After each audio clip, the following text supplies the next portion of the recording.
We do interact. So EJ Boxing Live here. We're now on TV, and we're going Yeah. to talk about a recap of the week.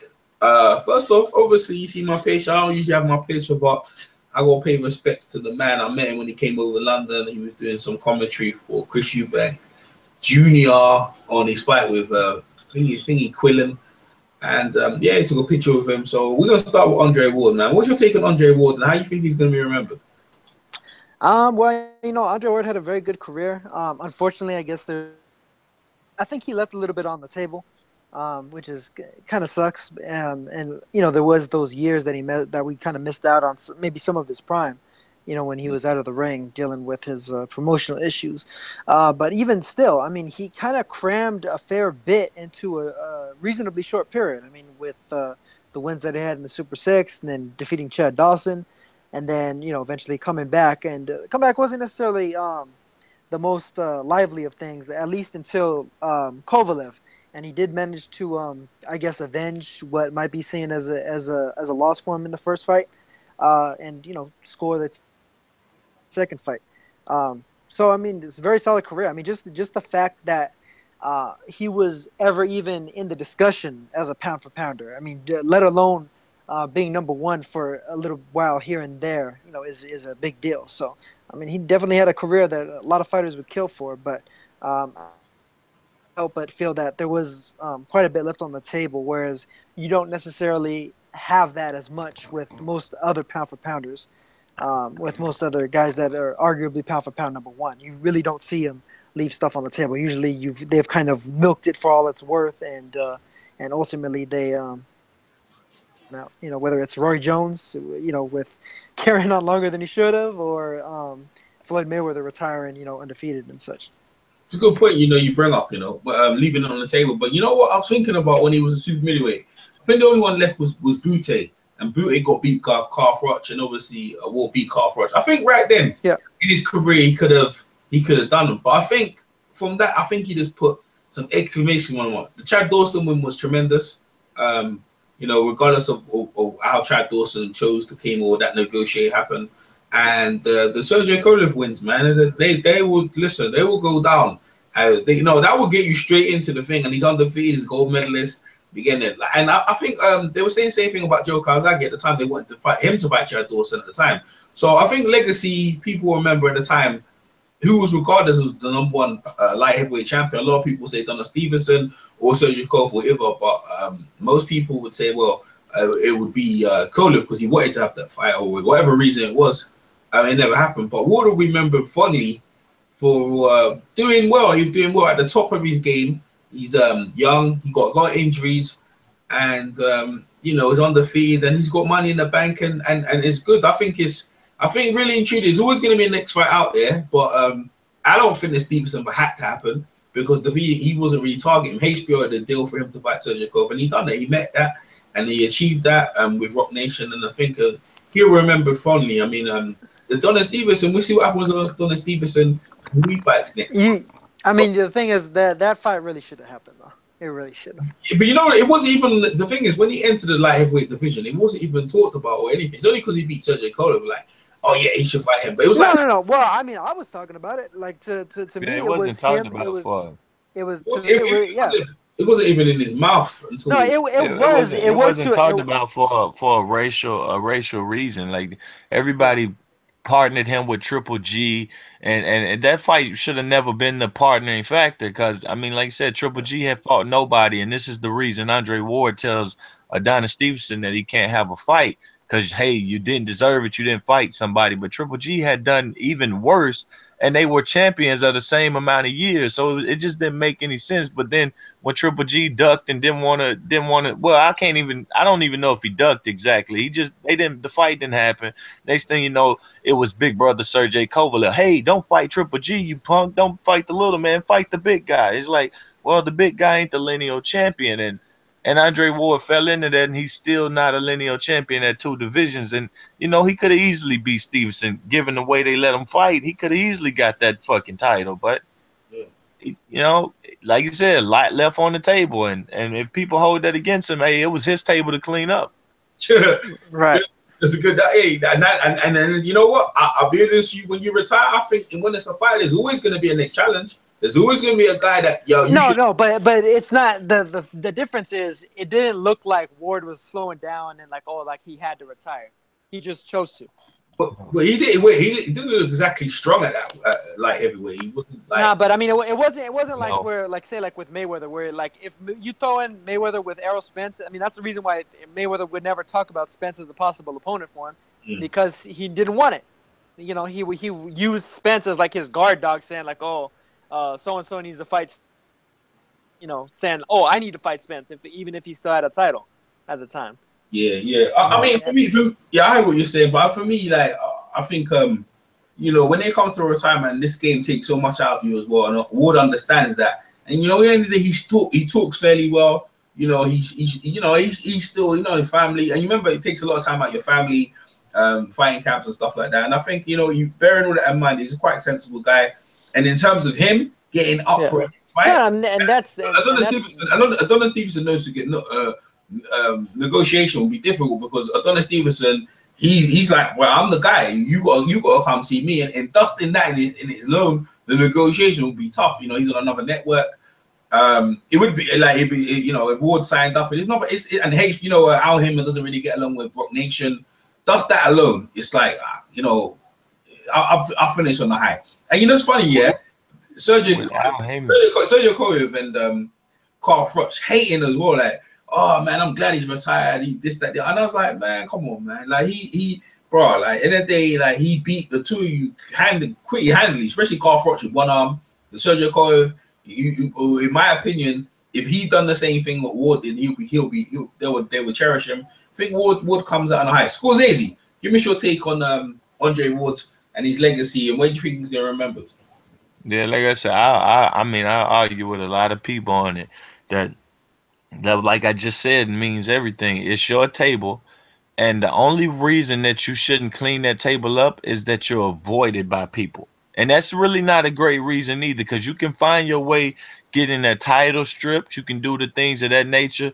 Try that route. If all else fails, if you're not making money and you avoid it that way, try that route. If you're making money, somehow your legacy is going to be cemented. Somehow, some way. If you're getting good paydays, you can show yourself as clean and winning. It's going to be cemented in his own little way. But for Ward, what he said his opponents didn't see much in me. So therefore, they didn't mind fighting me, and when they beat me, they didn't. And when I beat them, they didn't want to give me props because they didn't see much in me. Well, that entails he got all the fights he wanted. There is no fight out there that Andre Ward ever wanted that he didn't get. So for him to leave the table and have everything right, it's like, yo, how could you do that at 33? At 30, like anybody, name the fight that Andre Ward wanted that he did not get. No, that's true. That's true. But like I said, I did point out already. There's in boxing, it's like, you know, you keep on going. Eventually, someone's gonna take you out, and there's a lot of guys that you remember. Joe Calzaghe. Yeah, but the thing is, with Ward, the eventually shouldn't have been so abrupt. The fact that Ward barely like really burst onto the scene as a primetime fighter, like 9 years ago. You know, whereas you look at Mayweather, you look at Hopkins. How long did they last? A lot longer than that. A lot longer, and a lot longer in terms of fighting still top level competition. That's why I come from with the leaving a lot on the table. Roman Gonzalez didn't leave anything on the table. Floyd Mayweather didn't really leave anything on the table. Freaking going back to Chavez, Whitaker, Trinidad, Hopkins. You know, these are pound for pound guys that didn't leave anything on the table. They you know, and even like I said, even if some of them did go on a little bit further than they probably should have, the point remains where they didn't, like Hopkins didn't just call it a day before he ever fought Jermaine Taylor. You know, like that would be like somewhat of the equivalent. And even then, he was you know, several years older than Ward. Or, you know, Roy Jones could have called it a day when he was a super middleweight champion. That would have been like the equivalent. No. Excellent. You know, not even ever having fought a light heavyweight and having that long reign as a light heavyweight, and then, you know, fighting at heavyweight and winning there. So basically, like what with it is that he like it it somewhat counts against Ward because when you start giving him that status, you have to compare him to other people who have had that status. And unfortunately for him, it doesn't reflect well. Yeah, that's They was asking what is pound for pound, what's more important, pound for pound, or being the number one guy in the division. And I said, man, pound for pound is like that subjective part of pound for pound. That right there alone makes being the number one guy in the division and totally cleaning the thought of somebody else Yeah. being the man completely up. And you can't just escape saying I was pound for pound Yeah. number one. Because I remember a quote from Adonis Stevens said, "You ain't pound for pound nothing until you beat me." And he directly said that to him. And it's a claim there. It's like, yo, y'all the top dudes.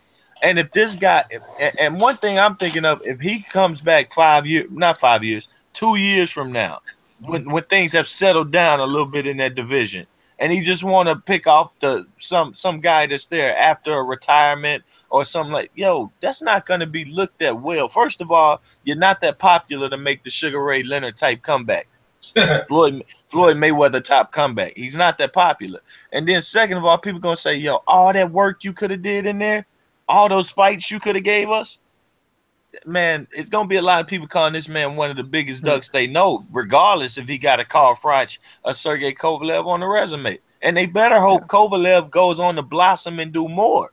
Because beating a 50-year-old Pascal ain't going to be something people say, wow, that was it. Not to Yeah, I me. mean, even if you just look at Kovalev's signature wins, they've been dwarfed by other fighters. Exactly. When I was comparing Kovalev was ranked number 3 pound for pound.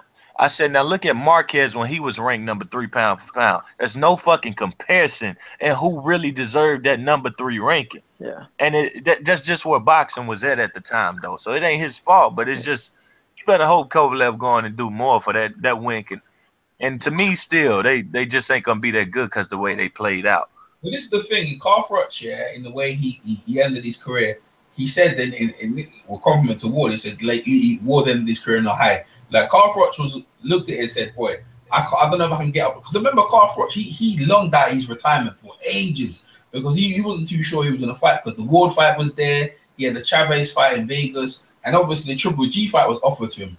And he had because obviously he had 3 options, but he said, you know what? I don't think he can get any bigger than fighting in front of 90 or 80,000 people plus in Wembley, against George Groves, and he ended on a high. And the same for Ward.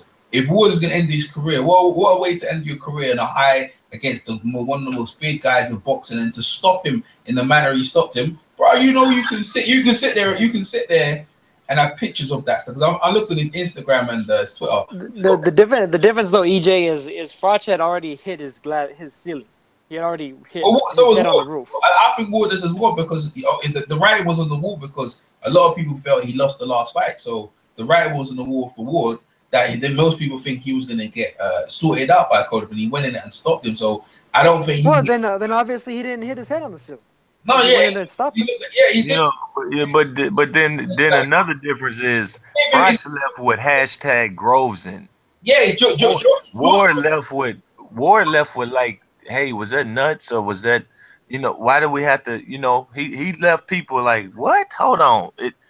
It was Froch left with a famous George Groves' leg bending back was a poster. bro. Like that shit was a post. That was an Instagram meme. Listen, this. Yeah, George Groves gave Carl Froch struggle in the first fight. Carl Froch overcame that and stopped him.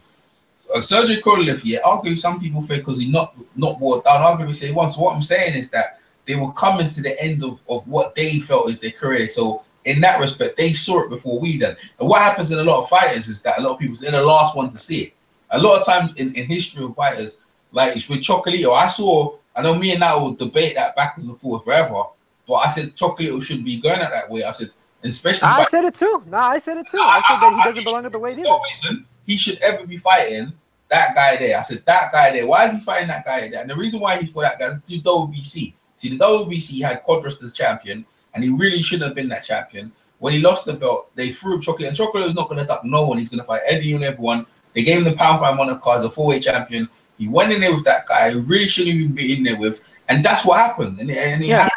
And but that's what happened. But I mean, he also fight, and also he didn't leave anything on the table. We knew exactly how good he was at the end of the No, day because this, he pushed himself. no, but not what I'm trying to say is I mean, I give you credit for that.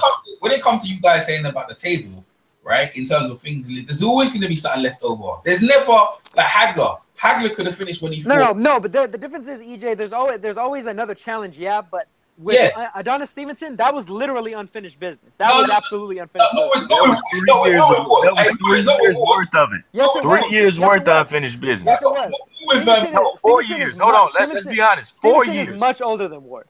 It's going on 5 years of unfinished business that Ward left on the table. Going on 5 years. Listen to me. What I'm trying to say to you is that the business with Sergio Cove and Adonis Stevenson is more positive to the fans than Ward and Adonis Stevenson. That's the way it is. Well, that's just because that's because of something that's his contract was 4 fights or whatever it was, and the last fight he's gonna have against Sergio Cove, and he's finished his obligation in his contract. He got his money, he's got his health, he's got his family, and that is it. And by unfinished business, I mean that if you're in a division, there shouldn't be another man come up into your house, EJ, and put a seat up on your table. There's always, I'm gonna tell you something, bro. There's always gonna be people coming up in your house now to be a table. So, we can go around this forever, but the whole thing is. Let me see. Let me compare him to another guy that retired undefeated, Ricardo Lopez. Ricardo Lopez made sure that he fought every single person that called himself a champion or his rival. Why did he fight? Why did he fight Mark? Is it Mark Jackson or Mark Johnson? What's his name? Mark Two-Shot. They weren't in the same weight class. They were never in the same weight class. I think Bob Arum was keeping the weight at the time. No, they were. Well, Bob Arum didn't promote Lopez. That's why Bob Arum didn't promote Lopez. First of all, EJ. No, King did. King did. No, okay, fair enough. But what I'm saying is that he was there though. He was there. And he wasn't that much. No, he wasn't. There were several weight classes apart, so they could never. You know fight. what? You know something that we're missing. Away from Lopez. That's when EJ thinks about the 4-fight contract the Ward signed. How smart is it? Like, it's not good for boxing fans to say, "Oh, we gonna fight at the end of 2 years from now or next year," and therefore other tough fights, super tough fights, credible fights are not going to happen within that time. Yeah, so exactly because for them to do that was a way to protect it. Yeah, Alexander Brand is a terrible opponent. Paul Smith is a terrible opponent. Sylvan Barrera is good, and then Kovalev. What's the other guy? The other guy he fought, the one who's doing pretty well now. What's that guy's name? Barrera. Hey, let me tell you about Barrera. Let me tell you about Sullivan Barrera. He's I want y'all to push him to do this, right? Because the WBA has allowed Dimitri Bivol. I'm gonna go in probably 2-3 minutes here. Shit. Yeah, about 2-3 minutes. Badu Jack beat Cleverly, but they said the deal before the Cleverly fight. This is coming from Mike Coppinger. He said the deal was for Badu Jack to vacate no matter what. He could fight for the title, but if he gets to fight for the title, he has to vacate it. That's the deal.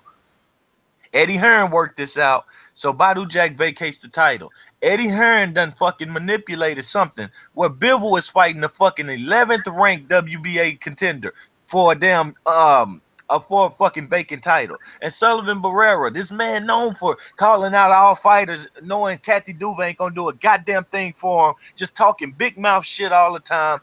You know, so-and-so should be fighting me. Badu Jack should be fighting me. A man can't even get a damn good win in his hand raised without Sullivan Barrera say, hey, me next.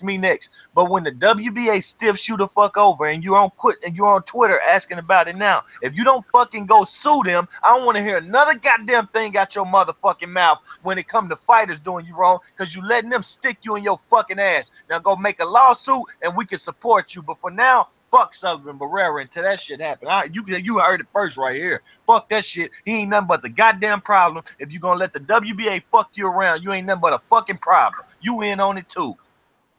All right. On that note, we're gonna move on. So we paid our tributes to Andre Ward, and hey man, if he comes back, so even in spite of my criticisms, he had a good career, and I really enjoyed watching. Yeah, like in it. If he comes back, he comes back. So if he doesn't, well. Hey man, hope he does it well. We probably see him on all the commentary, because there's a lot of commentary for HBO and things. So we're gonna go to other notable news. Yeah. First news before we get into the fights. Danny Jacobs is signed with Matchroom over here in the UK. I'm gonna give my take on it real quick first. Though I think it's a good move. Billy Joe Saunders, he's gonna try and get Billy Saunders up the hell out of here. He's gonna try and get a Canelo fight. He'll try and get maybe a rematch with Triple G, and I think it'll be maybe on more standing. I mean, Al Heyman definitely the manager. With Eddie Hearn promoting Danny Jacobs, we'll give him more bit of a high profile. Is he going to be fighting over here? I'm not too sure. Or is he going to be? I know he likes fighting in America. Eddie Hearn's probably trying to build his brand more in America. We have to see how it goes. But I like the move. I think he needs something fresh. But as it seems right now, in terms of Eddie Hearn signing foreign fights like Ndongo, he had a promotional contract, and definitely Ortiz, he hasn't done a very good job. So in that respect, I kind of worry about it. He's very good with UK fighters. Well, in terms of imports, not so much. So we have to wait and see. But I like the move initially. Go ahead now. I'll jump in first. I was gonna say Ortiz, I think, was very strategic in order to keep him away from Anthony Joshua. That's what Ortiz was. And then Ortiz, he doesn't necessarily. Cuban fan base hasn't necessarily been cultivated particularly well in America in terms of boxing fan base. It definitely can grow. It's kind of burgeoning, but it's still very very young. So with Ortiz, it's kind of hard to promote him from the jump, unless you're gonna put him in a big fight like a Joshua, and that was never his intention to begin with. And Dongo, I mean, that was basically a play to just in case, that was like just like a side bet essentially. Daniel Jacobs, I think. Just the fact that there are several fighters from the UK at middleweight and at super middleweight, where I imagine Jacobs is probably going fairly soon. There's a lot of good fights to be made, and so I think it makes a certain ends to have him as one of the house fighters, so to speak. And I mean, as for Jacobs, he does draw reasonably well there in Brooklyn. So even having some of the British fighters, maybe like some of the lesser name guys, fighting Jacobs in Jacobs' hometown may bring good ratings, good draw, and some people flying over and things like that. So I think it's a pretty good move for both of them. Honestly, I think Jacobs will fare a lot better than Ndongo and Ortiz did, simply because he has more fan base built in to begin with, and also because he has a couple of divisions with a lot of to play with as well. So good move, I think. All right, cool. Scorsese, go ahead. I got no interest in Danny Jacobs. Yeah. All right, man. That's cool. What other notable news? I think there was some other news. Okay, I think I missed the Gilbert Ramirez fight versus Jesse Hart. Yeah. I watched that fight and I was like, man, Jesse. Let me ask one question. Who he's coming back on November the 4th? HBO, who he fighting? Like, what's he gonna do in the comeback? He been out the ring almost a year now, so what's he gonna do? Who he fighting? Who you talking about? Danny Jacobs. Oh, we gone past that. Oh, you said you don't want to talk about it. Yeah, I just want to know, like, who is it? I mean, once again, is it just gonna be some bullshit? A holdover? What is it? Give me. Is it good? I said he had. Now I don't know about this. I'm just talking about the signing, dog. So you know what I mean? Okay. We gonna move on to the thing because it's not much in it. Then I can't really get information until Eddie Hearn does a press conference and we find out. But talking about Jesse Hart, I thought Jesse Hart would do much better in this fight against Ramirez, and I was quite disappointed. But I was happy for Ramirez. Man, Ramirez was actually better than actually fought. Man, he actually, he put it on. He put it on. Hart actually really tried, but. It's just Ramirez is that much better, and it's good to see him do that because it looked to me.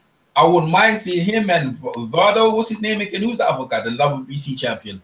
What's his Vardo? What they call him again? Oh, Benavidez. Yeah, man, that's it right there. That's it. That is the fight right there, bro. Them two, they've got long arms similar. They can hit hard, bro. That's the fight I want to see, man. It's funny because. You have, I think, is Benavidez Mexican as well, or is this Latino? Yeah, Mexican. Yeah, you got two. Imagine that you got two Mexicans, bro, in the super midweight division. Usually Mexicans are in the low weight divisions. Super midweight division, both champions. And like at this point, and you want to see that sort of fight. Hopefully, side they can try and make that fight. I mean, right now, maybe it's early because they're not really that well known and stuff like that because you know Ramirez and Yeah. Benavidez got the belt. But maybe you build the profile slightly, you try and build that fight. But hopefully, Yeah. you could put that on a Cinco de Mayo card, and I think that would do what in terms of a proper fight, like De La Hoya was saying. That there to me is a proper fight in their prime. I think they're both undefeated. I'm not sure if Benavidez is undefeated. I'm not too sure. Yes. Yeah, in their prime undefeated, Gilmore Ramirez versus Benavidez. Are you serious? That's better than. Listen, Canelo and Triple G was proper, but listen, you can do something with that fight there, right there, bro. Like like in the Latino market, that fight is hot, bro. So I want to see that. And Jesse Hart, you know, maybe he rebuilds. I don't see where he can go at this point. I think he tried his best in that, but it's just it's gonna be hard for him. Maybe he goes against opponent against James DeGale and maybe George Groves or even Eubank Jr. He still get some title shots. I don't. Yeah, Hart's a solid fighter, man. He could probably Yeah. some of these guys that are fighting in the Super Series and all that. Yeah, I just don't see him. I just see him struggling because I thought if anyone he could beat, he could have beat Ramirez. But go ahead, you talk about it now. Go on. Well, yeah, you know, I agree with you. Ramirez Benavidez is a very good fight. Good style, you know, clash of styles. Ramirez a little bit more like defensive. Benavidez a little bit more aggressive, you know, power punching. It's a solid fight, and you know, I think that's a rivalry that could very well be cultivated. You know, not unlike back in the day, Carbajal versus Chiquita Gonzalez. You know, Carbajal like Benavidez from Arizona, Gonzalez and Ramirez both from Mexico proper. So yeah, you know, I think you know, have that in Vegas. You know, the nearby where Benavidez lives, but they're in, you know, Arizona and everything. And I mean, shit, the Ramirez Jesse Hart fight was in Arizona. It was in Tucson. Because that's where Valdez is from. This is what I'm saying. You go. That's right.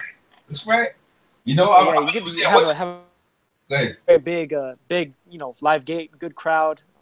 But yeah, I think that's something that could be built though, because you know, Benavidez is barely really making a name for himself. He's barely getting those hits and those clicks. Ramirez, I think now he'll start to get a little bit more because of his style. I think he wasn't getting as much shine because he's a little bit more of a technical power puncher or an aggressive guy.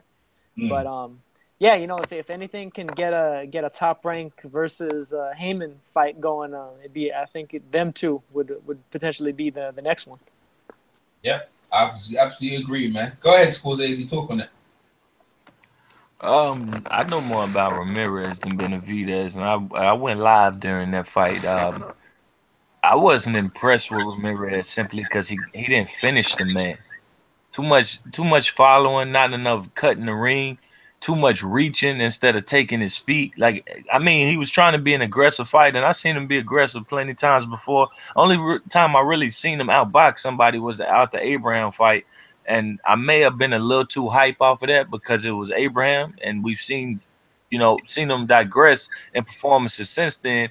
It wasn't a bad fight. It was just, personally, I just kept seeing flaws, fundamental mistakes. You don't cut the ring off by reaching with a straight left hand. You get in that space and you get the right distance and you start working. You know, he kept getting counted when he was reaching. He never changed it. He did it from the time he dropped the guy all the way to the end of the fight. They show replays at the end of the fight, and every replay was created by him reaching.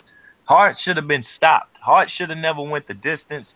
I wasn't impressed. I mean, I see a guy that can get his title took at any given time with a level of a Jesse Hart opponent.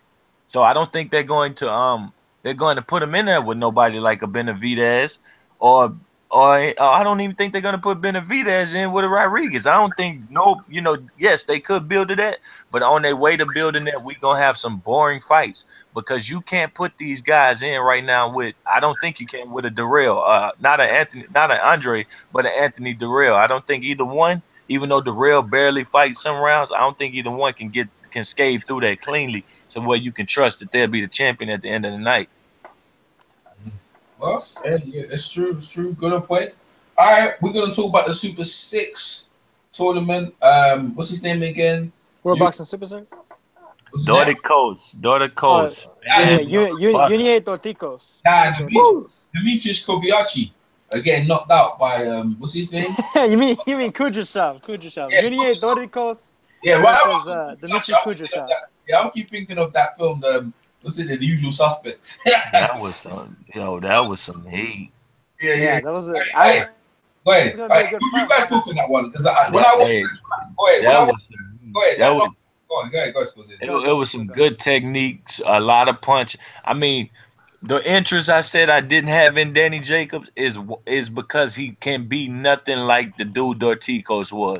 Dorticos was fighting a power puncher the way you're supposed to fight when you got power. Danny Jacobs got power, but instead of using his power to fight fire and technique, and with technique, he was running, slappy, scary. Dortico stood right in there with the power puncher. Both are power punchers. Kept his hands high, kept catching shots on the arms, kept seeing the mistakes, kept going to the body.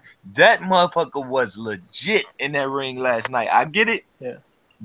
The hammer is not a great defensive fighter, but what last night he was really trying to cover up and keep a shell hard on him. You know, he throw his punches, he pull them back. Dorticos didn't give a fuck. He wasn't going anywhere. He was finding the opening, splitting the opening. I yet to see how he gonna look when the opponent can get on his bike like a Usyk. I still favor Usyk, but Mm. Dorticos ain't shit to sleep on. That Yeah. yeah, he's something to sleep on. I mean, Yeah, not yeah. to mention the fact that, Sleep on like, his I right mean, hand. yeah. No, Yeah. I was gonna say not to mention that, you know, a lot of people, they talk about like the Cuban AIBA amateur system and everything, and you know that generally creates a lot of very kind of defensive back foot heavy fighters, but it also creates a lot of guys that are able to solve that style. Dorticos is one of those guys. Mm. So I think in there against necessarily going to be seeing anything that he hasn't really seen before. Maybe not necessarily with that level of power and that Usyk sometimes carries. You know, and I say sometimes Mhm. because it depends on if he leverages the shots or not. Sometimes he Yeah. doesn't. Um, but you know, I think it's a very live fight, man. And I had said before this tournament even started that Dorticos was my kind of dark horse to win it all, and I still say that, you know, You gonna put money down because on that now? You might put money. You might hey, now. You might as well put money down. I think you'd be successful in that one. You know. yeah, yeah, He was but ridiculous. yeah, yeah. Now the guy's a legit power puncher. You know, I knew as soon as I saw him fight against that fight of the year candidate last year, that's why I was telling everybody, like, yo, you need to check this fight out. You know, there's very few people watching that fight because it was only on like French television, but that shit was a fucking war.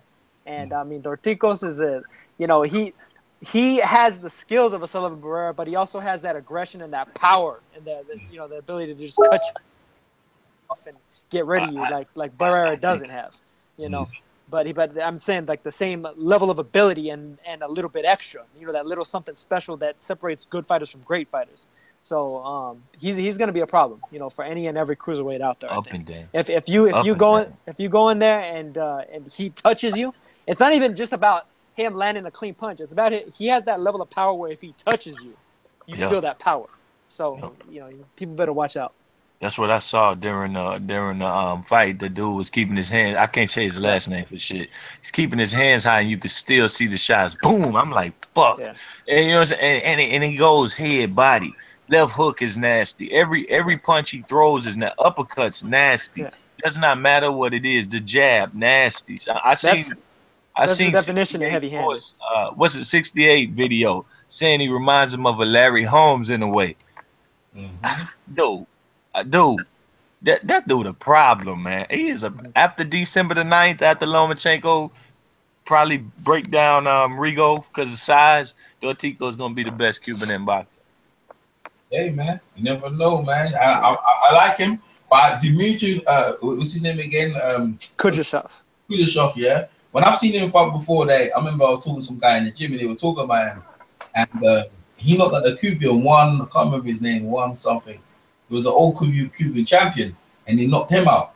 And this Cuban guy probably knows about that guy, and he probably may say, you know what, I'm gonna get you back for Cuba. You know, Cubans are passionate on that boy, and you know, I know he's got a funny chin, but he could punch. You know, that same Cuban, you know, he could punch, and he made stay away, he made it easy, and he blew him up. And it was a good ass punch, man, and I was impressed. I was impressed. You know what? He made a wave in the Super Six. I didn't see him coming through, and he's come through now. And like you said, Usyk.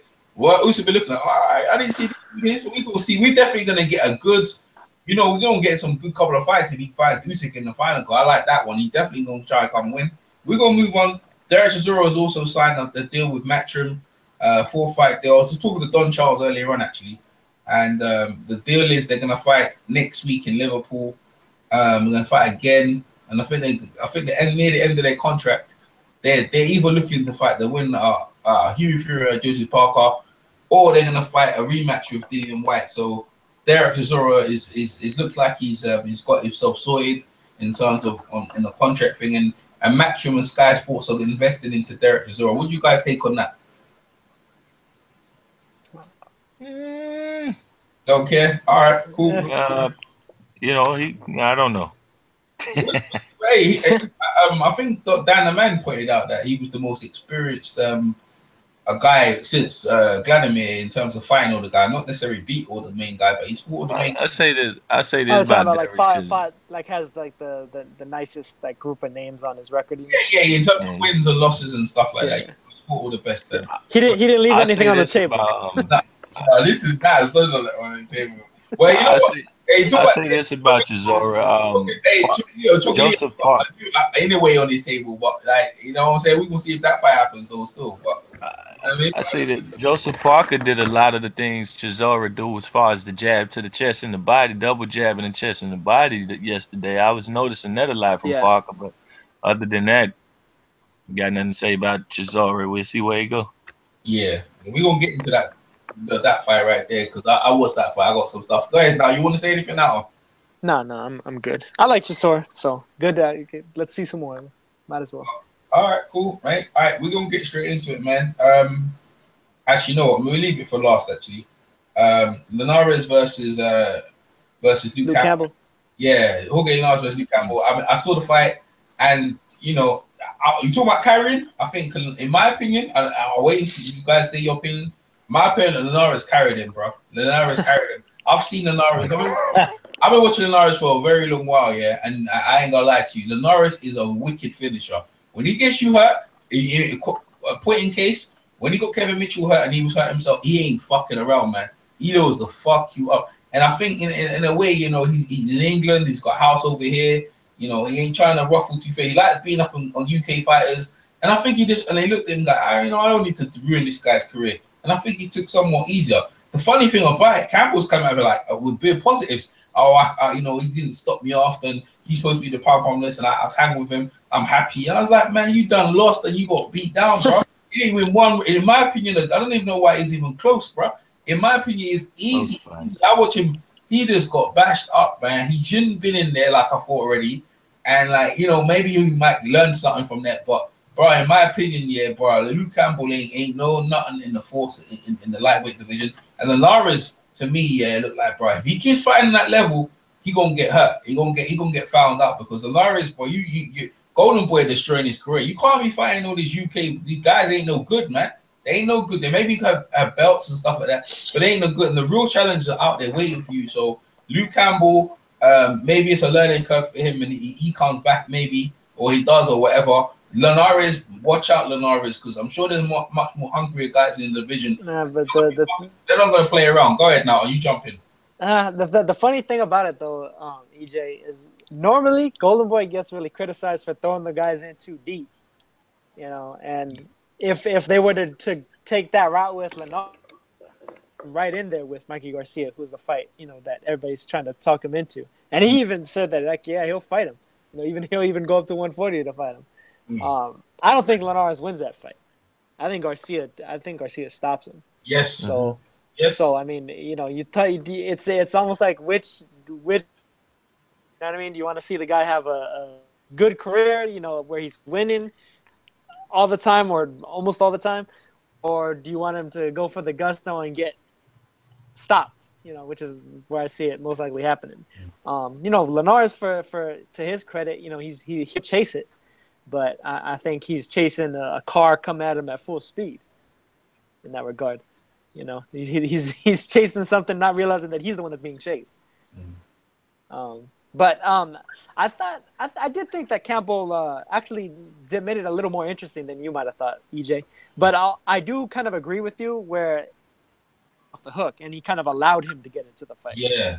You know, he kind of allowed Campbell to get, you know, into a rhythm and everything, and Campbell started giving him some problems, I thought. Yep. And that's something that I've actually seen from Linares before, even though, like you said, that finisher, which he is when he has somebody like He, hurt, legit, like yeah, right then and there, he'll yeah, go in there and he'll do him nasty, you know. yes, But a number of times, I mean, even going all the way back to when he fought Marco and such, where he'll just go into cruise control, like he'll just kind of sit back, like I'm outboxing this guy easy, and he'll almost look disinterested. And in the midst of doing things like that, he'll allow into a fight and make it a lot closer than it should have otherwise been. You know, it happened in the first fight with Krolla, and you know he learned from that mistake in the second fight at least. But I thought it kind of happened again here too against Campbell. You know, it happened against trying to think of the other guy's name. I can't think of his name. It was years ago. It was a fighter from Mexico, but he allowed that guy to get into the fight too. But yeah, you know, Linares is a very good fighter that oftentimes will wind up kind of fighting down to the level of his opponent.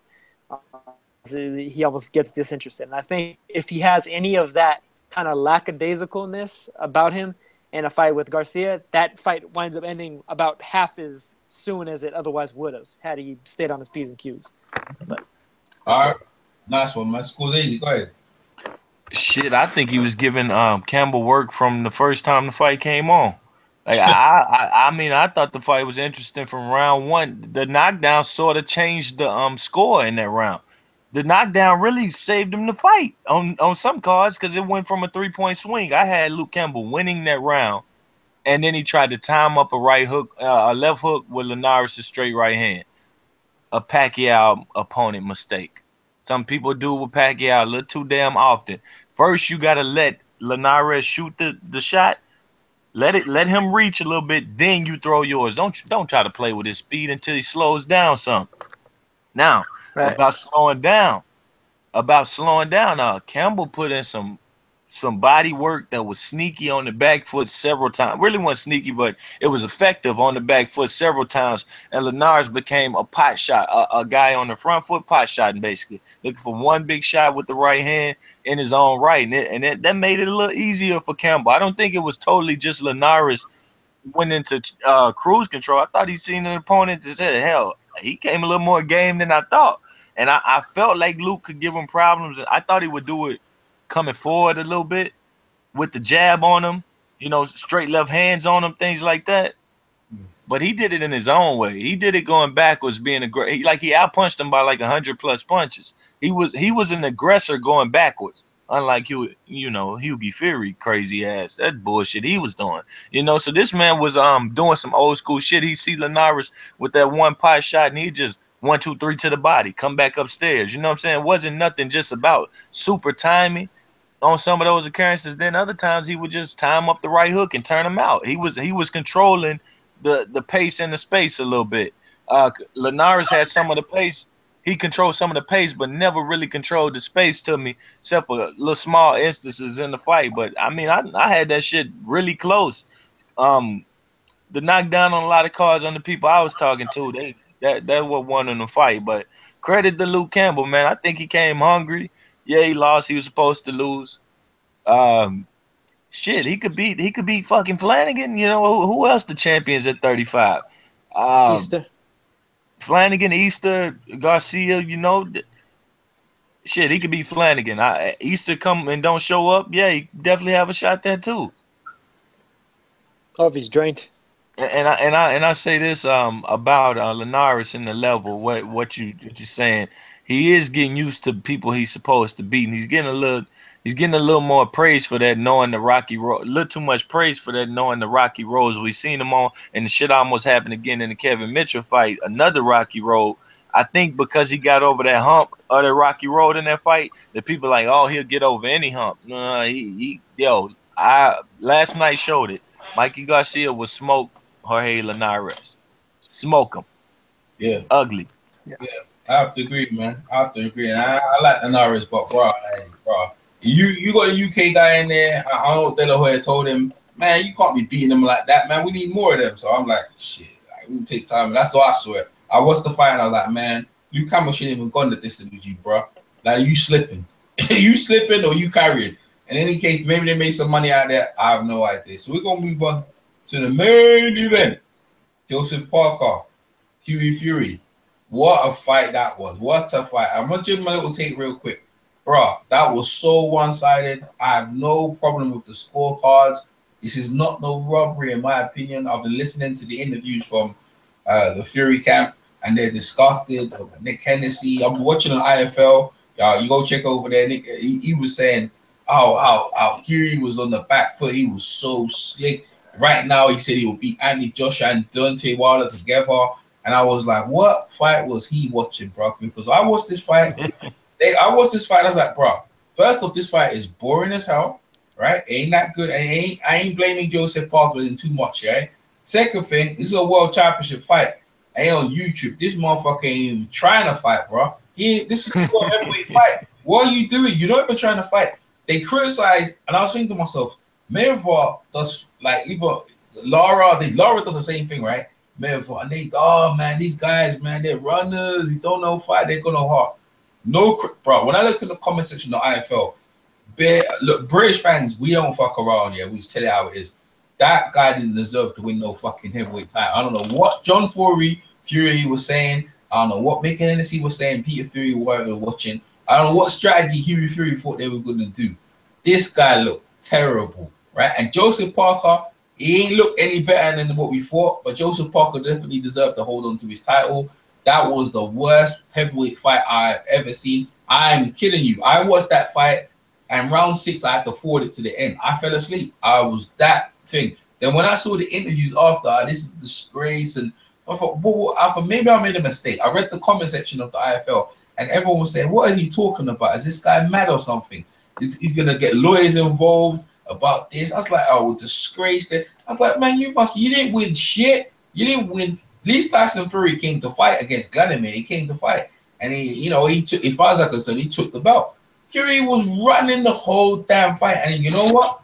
No one says nothing. But whenever people do it, there's a mass criticism. So I'm trying to say, I'm glad Joe Parker retained his belt, but boy, like there's some challenges out there. Like I said, Derek Zura, maybe he tries to get a shot again. Derek Zura will be more interesting because he will come to fight Huey Fury. He will. Not Huey Fury, Joseph Parker, but Huey Fury. Bro, that guy. Listen, I'm not want to see Huey Fury again. I'm not in no rush to see that guy fight again. Yes, I understand he's a big guy who can move, but like big guys that move, you got no power whatsoever, man. And Parker said so much as well. It's like no power. All you want to do is move, and you don't turn over your punches properly. Yeah, you got a couple of fights. Man, that was terrible. Very boring. Very, very, very. That's not a good advertisement for UK boxing. I let Scorsese jump in first because I've been getting out all this. So Scorsese, you jump in. I know you've got some stuff to say. Yeah, Huey Fury, he didn't show. He didn't sort himself well there. He didn't show up. From round 1, I felt like the holding should have had some kind of call, something. This referee was terrible. He was getting on the Parker about chasing this man down. Like, stop it, bro. He only warned Fury for holding in the 12th. I'm like, dude, why? For what? This is crazy. It's over now, and I'm thinking, that Parker's about to win. I mean, Huey Fury's about to win a title because I've seen so many judges go and score flicky pats. It's not this guy's job. To me, it's not up to Parker. It's up to Parker to say, are your shots even worth continuously slipping and wasting all kind of energy, or can I just punch you much harder? And he elected to go with I slip some and I punch you a lot harder most of the time. I'm talking about from even the early rounds. I favored the jab to the stomach, the jab to the chest. From Parker, it was more active. It was more aggressive. He was trying to make the fight. Fury just fucking back foot. I might throw a right hand. I land 2 around, maybe 1 around. Sometimes he didn't even land any. And then that's when the right hand really started playing dividends for the other big guy that's coming forward. And I mean, if he had any more power, we wouldn't have went to the scoring cards. Huey Fury was getting hit cleanly, and he was draining out. He was gassing out. He would have got knocked out. I don't care for the scorecards. I don't care for the haters of scorecards. I'm fine with 118. When you don't come to fight, don't tell the judges fucking do it for you. You didn't want to fight. You didn't set up any punches. It was nothing for him. It was nothing. There was nothing there that he done well for more than 10 seconds of a round. Ever. Ain't gonna win. Yeah. Bad, man. Go ahead now. Now to TV. Yeah, I'm back. What you call it? Yeah, man. I kind of echo what Scorsese was just talking about. You know, he was a very bad, I guess, Mayweather impression, kind of trying to, or like his brother impression of Tyson. And the thing is, yeah, you know, he really didn't have any power on his shots, and like nor was he really trying to put much on it. You know, it's almost like you know, like I said, like a bad impression of Tyson or a bad impression of like Lee Selby or something. You know, with what he was trying to do in there. And Parker pretty much he didn't even really have to worry about what was being thrown at him. So he just kind of came forward, tried to make the fight as best as he could, and like honestly, like to me, that was a pretty easy 8-4 win for Parker, simply because of the fact that Fury really wasn't, you know, at a certain point, clean effective punching and the damage that's done with that clean effective punching has to be accounted for as well. You know. And you know, the only one that looked like that he might be kind of bumpy and bruised the next day, feeling some pain, you know, that they need to get a massage for, appeared to be Huey. It didn't look like Parker. Parker probably woke up today and you know, just like he does every day, and I thought like, hey, shit, I'll go work out. I feel great. Yeah, it's true, man. It's true, man. He deserved to win, and he's doing well for himself. If he didn't get hit as much as he did, he'd had case in some of those rounds. But he continuously gave up the jab to the body, the right hand to the body. And I was just like, yo, that's more important than what you doing. You ain't doing shit. Like, that might be the worst heavyweight fight I've ever seen, man. No. I ain't gonna go there. I ain't gonna go there because I had to put Parker in there. I would have to say that might be one of the worst viewings of a challenger that actually was a real challenger that for a title that I've seen in maybe this year, maybe the last 2 years. Shit, long time. No, Parker ain't that good, but Huey, they made it worse, man. B Marsh just joined us. B Marsh Boxing. What's up, B Marsh? What's happening, fellas? Yeah. We just recapping the week, and it was a good week in boxing, loads of signings and stuff. But we'll start where we are now. Huey Fury and Joseph Parker. What's your take, bro? You know, the fight I had it 7-5 for Parker, you know what I mean? But oh, that fight, I didn't even make a post-fight video for that bullshit, man. That fight was just not entertaining, you know what I mean? The man Huey Fury, he just was pumping out a jab, going backwards. Not even a convincing jab, you know, like trying to, you know, stepping into his jab. You know what I'm saying? But I thought Parker won, the right man won. I wouldn't be mad if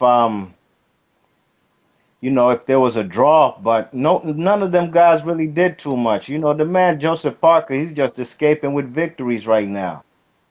Fellas, it's only a matter of time till he get caught up with. It's right, man. The fight wasn't that good. I watched it. I fell asleep. It was bad. So was the Campbell fight in Linares. It was terrible as well. You know what I mean? Nah, man, I like that fight. What you like about that fight? Man, I like how the kid Luke Campbell did better than I thought he would. Yeah, that's and he was tagging that man Linares. You know, them fellas came off the deck.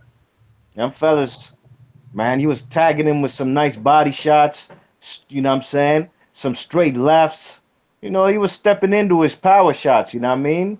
You don't feel Linares carried him? He might have, because in the championship rounds, it was all Linares. You know what I mean? Even in the 12th round, he hurt the man.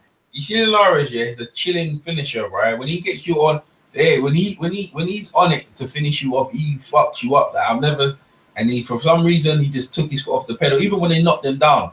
For something, I see him because I go to a lot of amateur fights. I was at a lot of amateur fights today, and I've seen them when they go, you hurt, they go in and they just put a flurry. They put a McFlurry. You know McDonald's in it. They go McFlurry. They put a flurry on you and take you out, and he didn't try to do that. And he wasn't like he was in tremendous shape. It looked like he could go another 5 rounds. You know, yeah, both of them was in shape. Yeah, but I don't think he wanted to just ruin the guy's career and just make it seem like the guy is a bum, he didn't deserve it. I think he just wanted to give his fans who came to support him a little, you know, exhibition. And that's what it was to me. It was an exhibition because it just shows you he took him out in the second round when he wanted to, and if he wanted to, could have did that any time again in the 12 rounds. From that point on, we could have did it in my opinion. So you know, if you enjoyed the fight, you know, I'm not going to, you know, that's you enjoyed. Yeah, I like that fight, man. You know, I thought Luke Campbell did a lot better. You know, he was much bigger too. You know what I mean? Yeah. Okay. B Marsh, you talked about Andre Ward's retirement. What's your take on that, Andre Ward? You see my little picture here of Andre Ward when he came to London. So what's your Yeah, slick. yeah? So what's your take on Andre Ward's legacy, man? You know, Andre Ward, he's had a good career. You know what I mean? The man's retiring undefeated. You know, I just think, you know, just like I felt for Timothy Bradley, I still feel these guys could still fight. Look at fellas like Floyd, man. Floyd fought till he was about 38. Mm. You know, B-Hop till he was 52. You know, even Roy Jones still fighting. You know what I mean? I mean, look, I He's a still bad feel example. he could still fight. He's a bad He example, took, B Marsh. They only fight because huh? Roy Jones only fight because he got knocked out and he's trying to catch it back. So I'm like, why people fight is because they're trying to rekindle what they lost, B Marshy. You know, when you mention Roy Jones and stuff like that, that's why they still fight. Like when you make that money and you're on top, that's the time to go. That's the time to leave, man. If you stay on, you're gonna get embarrassed, man. That you know, that's just Go ahead, B Marsh. Yeah, well, maybe that fight with Stevenson was too dangerous. You know what I Yeah, mean? and hard to negotiate as well. He's on a different network as well. Yo, Man, no yo, more no Mark. network, nothing, man. Them fellas, Danny Jacobs is a Al Heyman guy. He's on HBO now. Yo, Mark, you check that joint that I told you to check out there? What the, what that Dorticos? Nah, I ain't checked it out yet. Yo, that's my fault, my G. I had it wrong. It's called Toticos. But that shit was so similar, it caught me off. Umar. What up? What up, baby? Yeah, you got me. You caught me off too when you came with that. You need to control his live, yeah. That's why I didn't say what I was talking about. I was just fucking around with him. Don't worry, I got you, brother. We're live. This is a controlled hangout, so we're talking purposely about topics here right now. And B Marsh was just finish off your sentence about Andre Ward, so that's what we're gonna go. Brethren, I did go back and watch the that fight. The way he hit my man, it was like a delayed reaction when he hit him with that right hand. He like it was like he was falling down and then he fell down. Did you beat that? Which one? It was just Campbell? Yeah, the Dorticos joint. Oh, okay. Umar, let B Marsh finish what he was saying about Andre Ward. Yeah, go ahead, B Marsh. All right. Yeah, you know, he's had a great career, you know what I mean? I just wish he could have continued fighting, or at least if he was going to retire, go out retiring after the undisputed fight, you know? People might say, oh, Ward didn't need that fight. Well, did Ward need fellas like Sullivan Barrera and Andre, what's the guy, Alexander Brand? You know, could go say the same thing, you know what I mean? That's when fans now start becoming promoters, and they're not fans no more. When you're trying to become a businessman for these guys, saying they don't need to fight this, that. I thought we want to see the best fight the best, you know what I'm saying?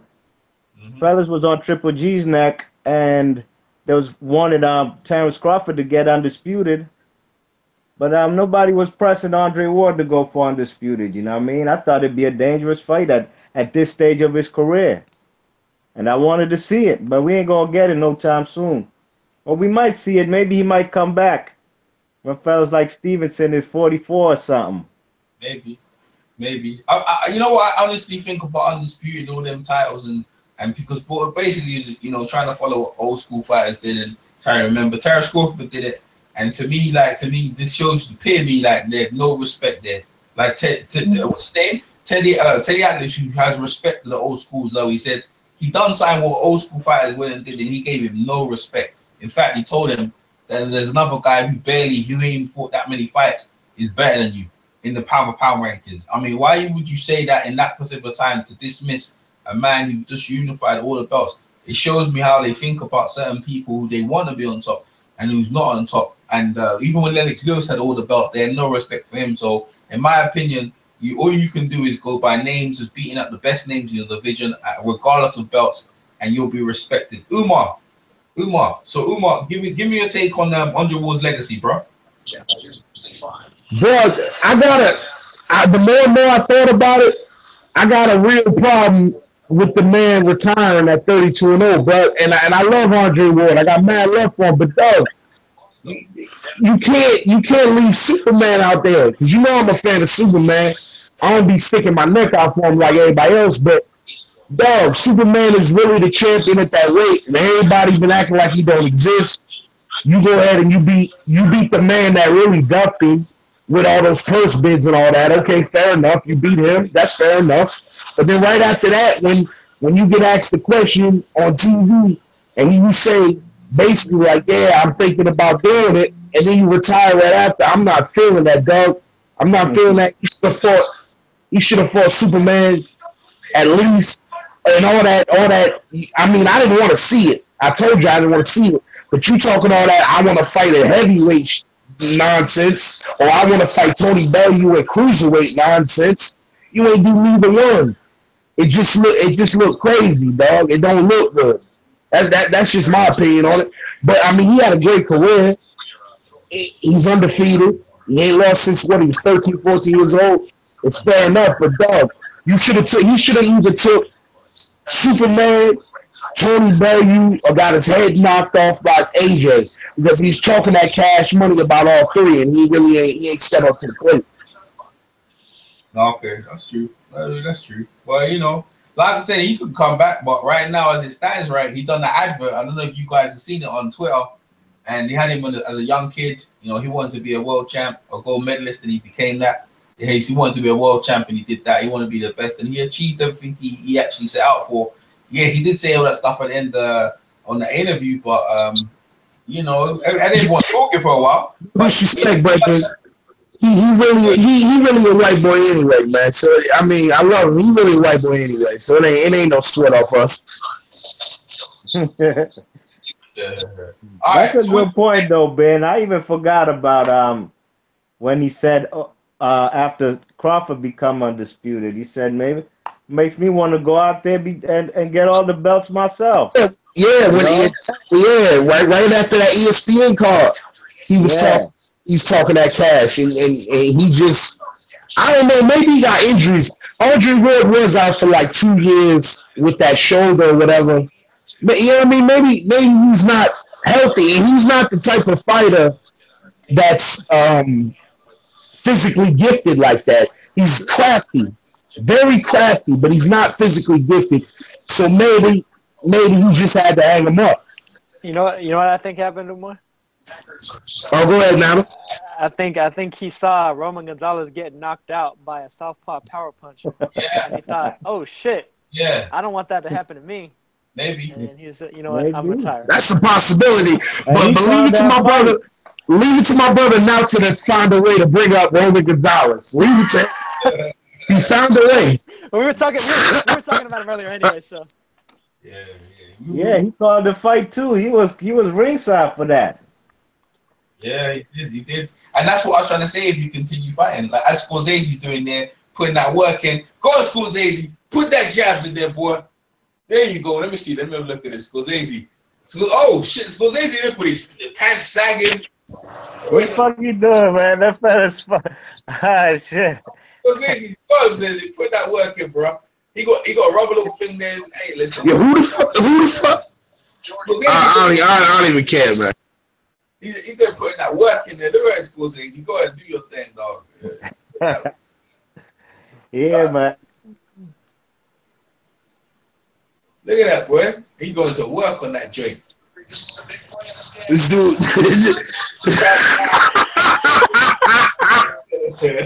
Back sagging. You know what I mean? He done putting that Mayweather. They putting that Mayweather work right now. Go ahead, Scorsese. Do your thing, dog. You putting that Mayweather. Look at that. Hooks. Dude in the background looking like a black Peter Spadafora with less power. Yeah, he's a southpaw. You can see Scorsese a southpaw. Yeah, go ahead. Putting the entertainment right here, bro. He be putting that work in. He be looking for Dan the Man. Down the man, where you at? Like they're supposed to go, where you at? If you're looking for a librarian, where you calling? Dog, I was sleeping. My phone kept pinging, and then I see Dan the man writing paragraphs out here. They talking about Dorticos and shit. I thought they was talking about something else. They called me way off guard, dog. Scorsese be putting the working with his pants sagging. Like that's some new look right there. That's some 24. There you are. Scorsese young to pull up. He's doing the Julio Cesar Chavez Jr. Yo, he's like, let me move this furniture out the way so I can. Yeah, there he is. There you go. Look at that. He put the uppercuts in there. Look at that. He putting that little uppercut touch. You know what I mean? Hey, yo, Pops, can you help me move this dining room table? I gotta It's a hard southpaw, bro. He a Lomachenko. He putting high tech, low tech. Was it low tech? I'm gonna call him low tech, isn't it right here? Low tech. Oh man, shit. All right, where was we now? Yeah, so boxing news. We've covered quite a few boxing news over there. Boxing Beast has got to hang out by the way on the same time. So Beast is back. When my hangout's over there, you can go over there. But it's been a very good, entertaining week of boxing, and we're just getting started. What fights have we got coming up this weekend? Anyone know? And we got a big fight coming up this weekend? I don't know. You guys got to enlighten. This weekend. Trying to think. Hold up. I'm gonna pull up. Oh, someone said Scorsese Mac. They saying, hey, who's it? Rob Guy call him Scorsese like Yusuf Mac over there. Oh shit! Scorsese Mac. That's deep, bro. Scorsese putting that work though, man. He got that little rubber thing tied up. Like he's serious about boxing, bro. Look at that. He put them uppercut. Pause to whoever fucking brought up Yusuf Mack. Oh man, yes. Look at this Scorsese got that pants sagging. Yeah, man, he good, man. Look at that. Oh my!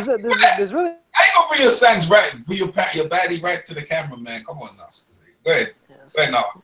No, there's really no major fights coming up this weekend. Some kind of lesser names and stuff, up and comers and things of that nature, but nothing major. I know they got the PBC Tuesday night card.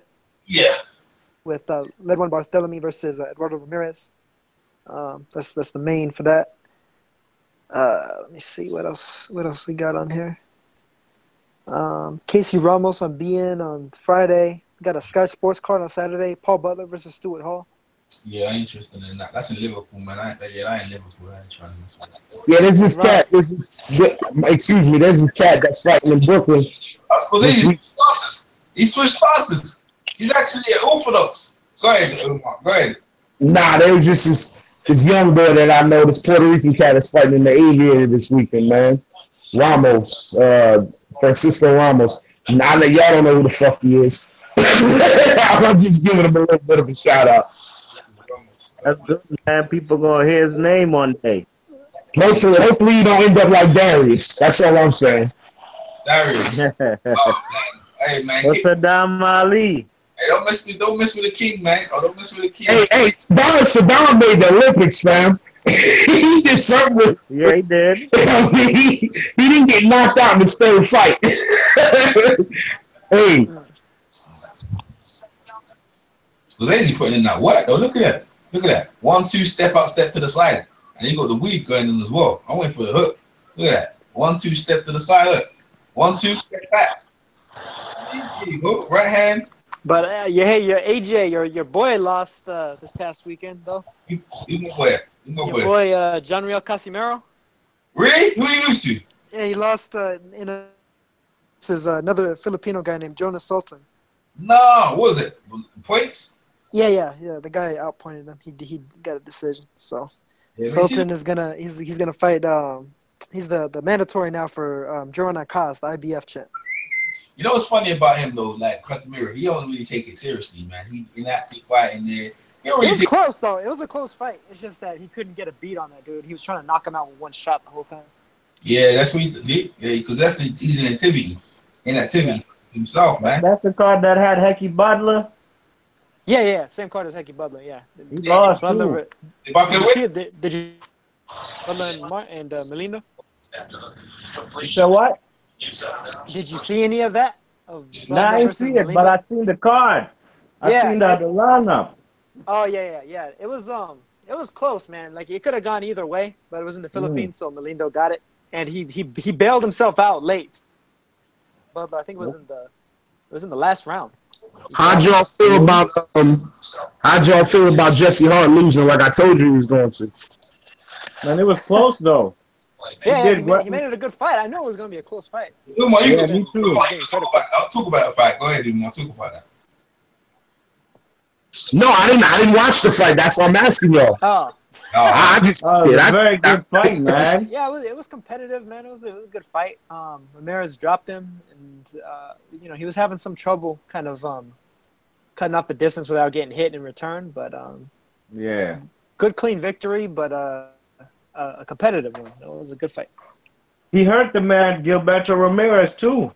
Yeah, he hurt him in like the 10th or the 11th, but he ain't finish him. Nah. He ain't even going for the kill. He wobbled that man. What do you call it? And then Valdez versus Cervania, that was a good fight too. Very good fight, man. That ESPN card was vicious. Like I said, the only fight I've seen since is the Dortitos joint, but I went back and watched that. Yeah. Every other fight I missed. That was a real easy watch. It was only like 5 minutes. ESPN got a very good fight this Saturday. Now, I recommend everyone listen to this. This is going to be a war. Valdez versus Cervania was legit. That was a good fucking fight. Yeah, Valdez was winning pretty easy, and then he started doing that stupid shit where he walks away with his hands down. Did you say Sergio Mora? You talking about me? Yeah, I could have sworn somebody said. I thought you said Sergio. No, Genesis Cervania is the. I didn't even hear you well, but I don't think I know who the fuck you talking about anyway. The Filipino dude that's he's been a contender for a minute now, for like a few years. Oh no, I don't know who that is. If you check him on YouTube, there's a like an open sparring exhibition between him and Naoya Inoue. Oh, okay. About 4 weight classes higher than him. I'll check that out. So listen to this, right? So this week ESPN folks have confirmed on their schedule they've got Gary Spike O'Sullivan versus Gabe Rosado. That's gonna be a war in middleweight division. 10 rounds. That's on ESPN. And like Gabe Rosado versus who? Versus Spike O'Sullivan. He fought Chris Eubank. I thought he was supposed to fight Glenn Tapia. Nah. Well, they've got Spike. Yeah, he was. This O'Sullivan's probably a late replacement. Yeah, well, O'Sullivan, he must be replaced then, man. That's what I see. So they're about to bring him to the U.S. Spike O'Sullivan gets no play in this ride, dog. Like, my man was in that thong, that green thong. Get him out of here. Get him out of here. O'Sullivan be trying to kiss men. Oh, you talking about when he was chasing off the Andy Agogo, right? That's what you talking about. Looking crazy, dog.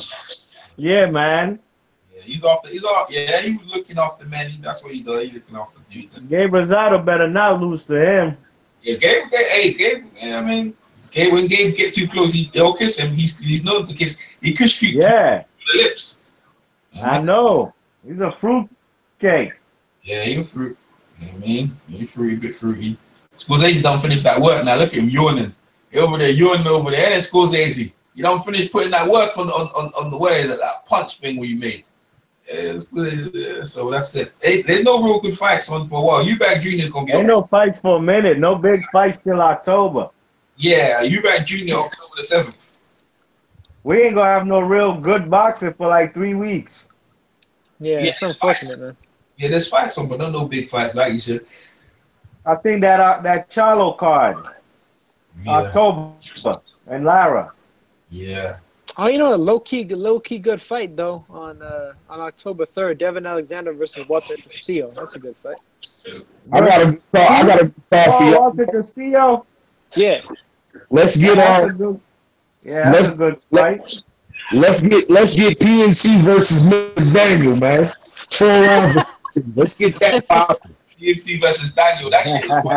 Get that popping. Yeah, that'd be a good fight. Hey, listen, man. I remember Scorsese told me about that dream. I was laughing my head off. Man, I'm the one who told you. Oh, it was you, B-Mon. Yeah. So you need to check that joint out. I wasn't on that night. Yeah, I came on late, and I just found them two. And they was talking that shit. I just went off the hangout, and I just listened to them. I would listen to Yeah, go from boxing talk to the Trump wall. They went way left. I Like don't, three I don't even hours. remember. That shit was hilarious. That was one of the best, like the arguments in Trump. Yeah, that shit. Yes. Nah, that made me quite. Like, there be some really good stuff this week. Yeah, this Yeah. I didn't want to interrupt them. That's why I let them do them. Yeah, that was They good. go back and forth. Bro, like, hey, there's been some good ones. I remember back in the day, Nauta and it was Now and Truth. That was a good one as well. That was a nice one, bro. They was. Yeah. Oh yeah, when it was arguing about chocolate teeth, oh, that shit was funny. That shit was nice. It was funny too. Yeah, that was a nice debate, bro. They was just going in, bro. No good. No one giving no quarters. Just straight in. Scorsese and Dan the Man, they be putting on some work though. They be. Somebody mute my microphone for me. Somebody mute my mic for me. I'll do it for you. Yeah, like Scorsese and Dan the Man, they be arguing. They be putting that. Dan and Beast was pretty good too. Oh, Dan and Beast. About Wilder and Joshua. Was that recent? Yeah. A few weeks ago. That was not too long ago. It was morning time. Yeah, it was early morning. Right now. Say what? I said Beast probably over there live right now. He got his joint back.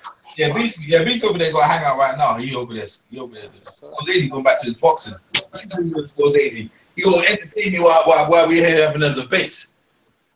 Who that? Oh, B must have jumped over there. B must have jumped over. So yeah, My Skype is down. I know he invited me, but my Skype is down, so I can't even get over there. Yeah, my Skype got some virus or something. He keeps sending me. Yeah, something happened to mine. I can't even sign in my joint, bro. They said somebody signed into my account. I don't know. It might be one of my balls. Yeah, got some virus or something. Like EJ was saying, one of the white brothers I deal with. I don't deal with the white brothers, but EJ claim I do, so fair enough. Scorsese, why are you putting that work with your shorts now, hang sagging? That's Who was it whose trunks were like falling down and then his opponent fucking pulled them shits all the way down? Oh, that wasn't that. No, I'm thinking of Ponte Whitaker and Roger Mayweather. It's happened a few different times. Different times. Yeah, so that's some rare. They don't see no guy with their trunk down and shit. Yeah, and they try to hit them as they're trying to pull up their trunks as well. Might as well. Fuck that. Knock you out while you're trying to pull your damn jaw. Yeah, you gotta so you got knocked out and your trunks are halfway around your legs and shit. That's just yo, that'd be a meme immediately. Yeah, hey, knocked out like that. That's some fun though. I remember. I think that the one of the good debate one time was argument. It was with Barbershop and the rest of y'all on the hangout, man. And Michael was getting serious in that shit, bro. Yeah. Sir, excuse me, sir. No, I was laughing my head. I was like, Chris came along and booted him out. I was like, Chris, why you know, man? I said, Chris, you should let that joint go on, man. Like, Barbershop was winding everyone up in the hangout because he wasn't trying to give Floyd. I think it was the Floyd and McGregor. Oh no, yeah, McGregor joint. He wasn't trying to give him no credit, right? He trying to give Floyd no credit, right? That's crazy, man. I tell you what, Barbershop been quiet. He was quiet on the Triple G joint. I think he was upset with that joint, though. I think he was upset with that. I don't think he liked that much. Because Triple G. Oh, what's up? Maybach, y'all. We have people. What's up? Big up EJ. Yeah, man. What's going on, man? What the hell you do setting up in the house? That ain't me. That's Scorsese, bro. Scorsese. See, everyone coming over to watch Scorsese punch that dude do his thing, bro. I'm gonna call him Mr. Entertainment because he over there. Look at that. He put on entertainment over here. Just in general, the week. To be fair, yeah. In terms of like Triple G and Canelo, I ain't gonna lie to you.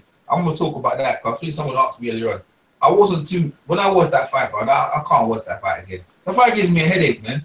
Because you know why? In that both of them, like, Triple G and Canelo, right? They're both supposed to be big punches and stuff like that, but yet the two of them stand, man. Like, yeah, that's what I mentioned like earlier too. I said that like, yo, there's been about 5 fights in the last week and a half that out Triple G Canelo. Yeah. Valdez. I listened to now I listened to your video. You were mad as hell. Say what? I said I listened to your video. You was mad as hell about them scorecards. I listened to you. I completely disagree about the scorecard, but you was adamant that Triple G won that joint. I mean, I wasn't that mad. Honestly, I just thought like it was, with Canelo, that's just the way it is, man. That dude gets every fucking. Yeah, he gets every decision. I feel you on that. Like, did I thought the Canelo do a draw was little? appropriate, Did, man. did Canelo do a little two-step and then I freaking could have head spoke side to up. side and then throw Bro, one but this punch? is the Oh, so he first got time, like, this is the first time in my life where I actually thought Canelo deserved the decision on the other side because I thought Trout won and I thought Lara won, and the other side EJ thought Lara won. I mean EJ thought Canelo beat Lara with the body shots, and I didn't see that. So it's just people. I'm starting to realize people just see shit crazily differently, dog. Because I see that different from a lot of people. Yeah, yeah, that's right. When you watch boxing, everyone sees something different. But if you ask someone, they will pick something else that you didn't see. It's like, okay, yeah, you're right, I didn't see that. But when I watched Triple G and Canelo, the first thing I feel like myself, this shit's boring. And for all the hype they make, the real fight, this shit was boring. When I think of a real fight, yo man, let's give me Hagler and Hearns, man. Let's put that joint in there. Put that James Toney versus Matt McCallum. I'll put that. But EJ, brethren, it was better than I know you said this, and I gotta call you out on it a little bit. It was better than Floyd fucking McGregor, dog. It was better. Yeah, it was. It wasn't. Way better than that, dog. You know why? I'll tell you why it wasn't. Yeah, in my opinion, yeah, because there was excitement building up. McGregor was getting the better of Floyd, regardless of how people saw it. Right? That's what I watching. I think EJ is referring to how much fun he had watching it. Yeah, man. I'm looking at like I had a lot of fun watching that fight. All I wanted to see, right? If anything, I was assuming McGregor on his back because McGregor too. Because I mean, there've been fights that I've enjoyed watching that I wouldn't say are great fights, but I enjoyed watching because somebody got fucked up. But after this fight, I'm telling you right now, I'll fuck with Canelo. I ain't a fan of no man, but I'll fuck with Canelo. How much reward they get?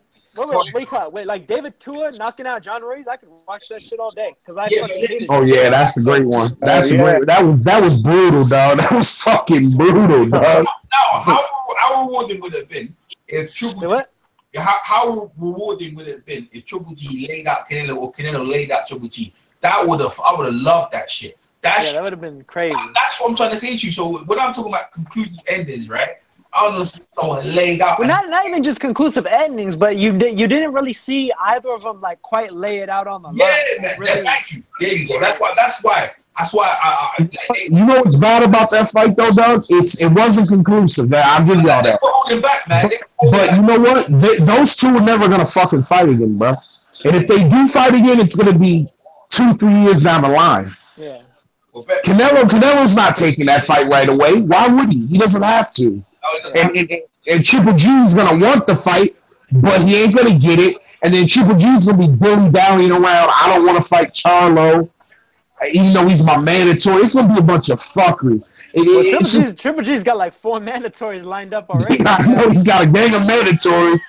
It's just gonna be a bunch of bullshit. Yeah, that's right. That's what I'm trying to say to you, bro. Like when I'm watching it, I'm talking about like I like fights with a conclusive ending to shut the door on the thing, and that and it didn't. Every time I watch it, like tell you this, yeah, see the Lara and Canelo fight, right? I watched it just once. See, Canelo won that fight. Why? I just felt like he won the fight. Lara didn't do enough because Lara's. This is what I'm saying. Lara was talking that shit, and in my opinion, he get back up. Now in the Canelo Triple G, it wasn't them two really talking shit. Bro, I had that fight wide. I had that fight 118, 110. If I can remember my scorecard vividly, that shit was wide to me. You on the Triple G and Canelo fight, right? Oscar. I had Canelo winning 7-5. Yeah, cool. But what I'm saying, in the Triple G and Canelo fight, yeah, Oscar was talking so much. He was using the Mayweather McGregor fight to say this is going to be better, and I don't think it was that much better. I think the McGregor and Mayweather fight was better. I just enjoyed that much better. That's just my opinion. I enjoyed that thoroughly. And I didn't enjoy the Triple G. And even though I fell asleep, I fell asleep on the fight. I woke up the next day. I was like, man, this ain't that good, man. It wasn't that good to me. So, the only thing that I think people are missing in that fight, right? Canelo was hitting that dude with some of the heaviest punches you possibly could get hit with. It's just that he was taking them. It don't mean the punches didn't land. It's just when landing clean. Like, that's why I don't see how people scored it for Triple G. Triple G was hitting them. But Canelo was dipping a lot of that shit. But when Canelo was coming back, it was clean as uppercuts, hooks, jabs. Just everything was clean. Hey, rather fight not. You see them type of fights where it's high stakes like that. No, nobody won that fight, man. So I wasn't mad at a draw. Do it over again, just like DeGale and Jack. I scored that a draw for unification. I don't want nobody to leave with them belts if they ain't deserve them. You know what I'm saying? To me, yeah, it looked like they were leaving it on the table for another rematch to make more money. That's what I'm trying to see. Yeah, fuck it. Because nobody won. I went to that DeGale fight, and I thought DeGale won that fight. Even though he got his teeth knocked out, I thought he won the fight. But I know I'm in the minority. I know that. But you're not. Some people have him. Some people have Badu Jack. I always root against DeGale, but I had him winning that fight. And that was just like purely how I seen it. What's a sticker? But I never watched that fight. Fair enough. I never watched that fight on TV. I only watched it in the arena. So maybe on TV it looks different. Yeah. I had to fight a draw, though. I had to fight a draw. So. Any fight I also go to live, I gotta come watch it on TV. Exactly, but sometimes I never do because I only set my DVR. But I also told you, like I said, I thought Danny Garcia, because of what Keith Thurman did in the last 3 rounds, I had him winning that fight too. I feel you. I thought it was close too. In the arena, but on TV, people tell me I'm crazy, so I don't know. I'll tell you what, on TV, I had it 7-5. Yo, talk about Danny Garcia. I heard he fighting Tim Porter. I like that fight. Oh, that's a beautiful fight, dog. That's a beautiful fight, dog. Yeah. Somebody fucked up in that joint. I think Danny wins that fight though, comfortably. I think Danny wins too, but I can see Danny getting folded too, dog. But Danny, the thing about Danny that I respect about that man, people sleep on how good that man's chin is. I don't care what nobody tell me. When Matisse hit him with that left and his mouthpiece flew and hit Rosie Perez in the forehead, that shit showed me something. Because he should have been sleeping. If that was Lamar, like what happened to Lamar. When Lamar got hit with that same punch, he was done. He was out of there. Yeah, man. Danny Garcia got a chin. No question. No doubt, bro. Well, you know what? Go ahead, EJ. I was going to say, like, Danny Jacobs is signing with Matchroom right now. And I'm thinking, boy, you know what? I don't think Eddie Hearn, you know, he ain't good with American fighters, bro. Who he ain't never had an American before. I was just about to say that. I listened to Marshall's video this morning. Who did he promote from America though? Nobody. He promoted Luis Ortiz, but he's not really from America. It's America's Cuba in the Americas. But the man was over there too. Danny Jacobs. Cuba's in the Caribbean. Hey, that was an HBO move, dogs. HBO has no more. They ain't got no black fighters no more. Let's be honest. They don't even have Terrence Crawford or Andre Ward or Tim Bradley. I didn't even think about that because Andre Ward retired. Adonis Stevenson, he ain't American, but he's black. He left. Terrence Crawford on ESPN now. They ain't got nobody over there. They ain't got nobody. Yeah, but ESPN, HBO, they league with Bob Iron, and Bob Iron like showing the shows there. And he's got Terrence Crawford and black fighters, eh? And Bob Arum is done with HBO, man. What? Really? He's an ESPN guy. ESPN now. Everything. Really? Yeah. HBO only has guys like Golden Boy, maybe K2 with Triple G. That's about it.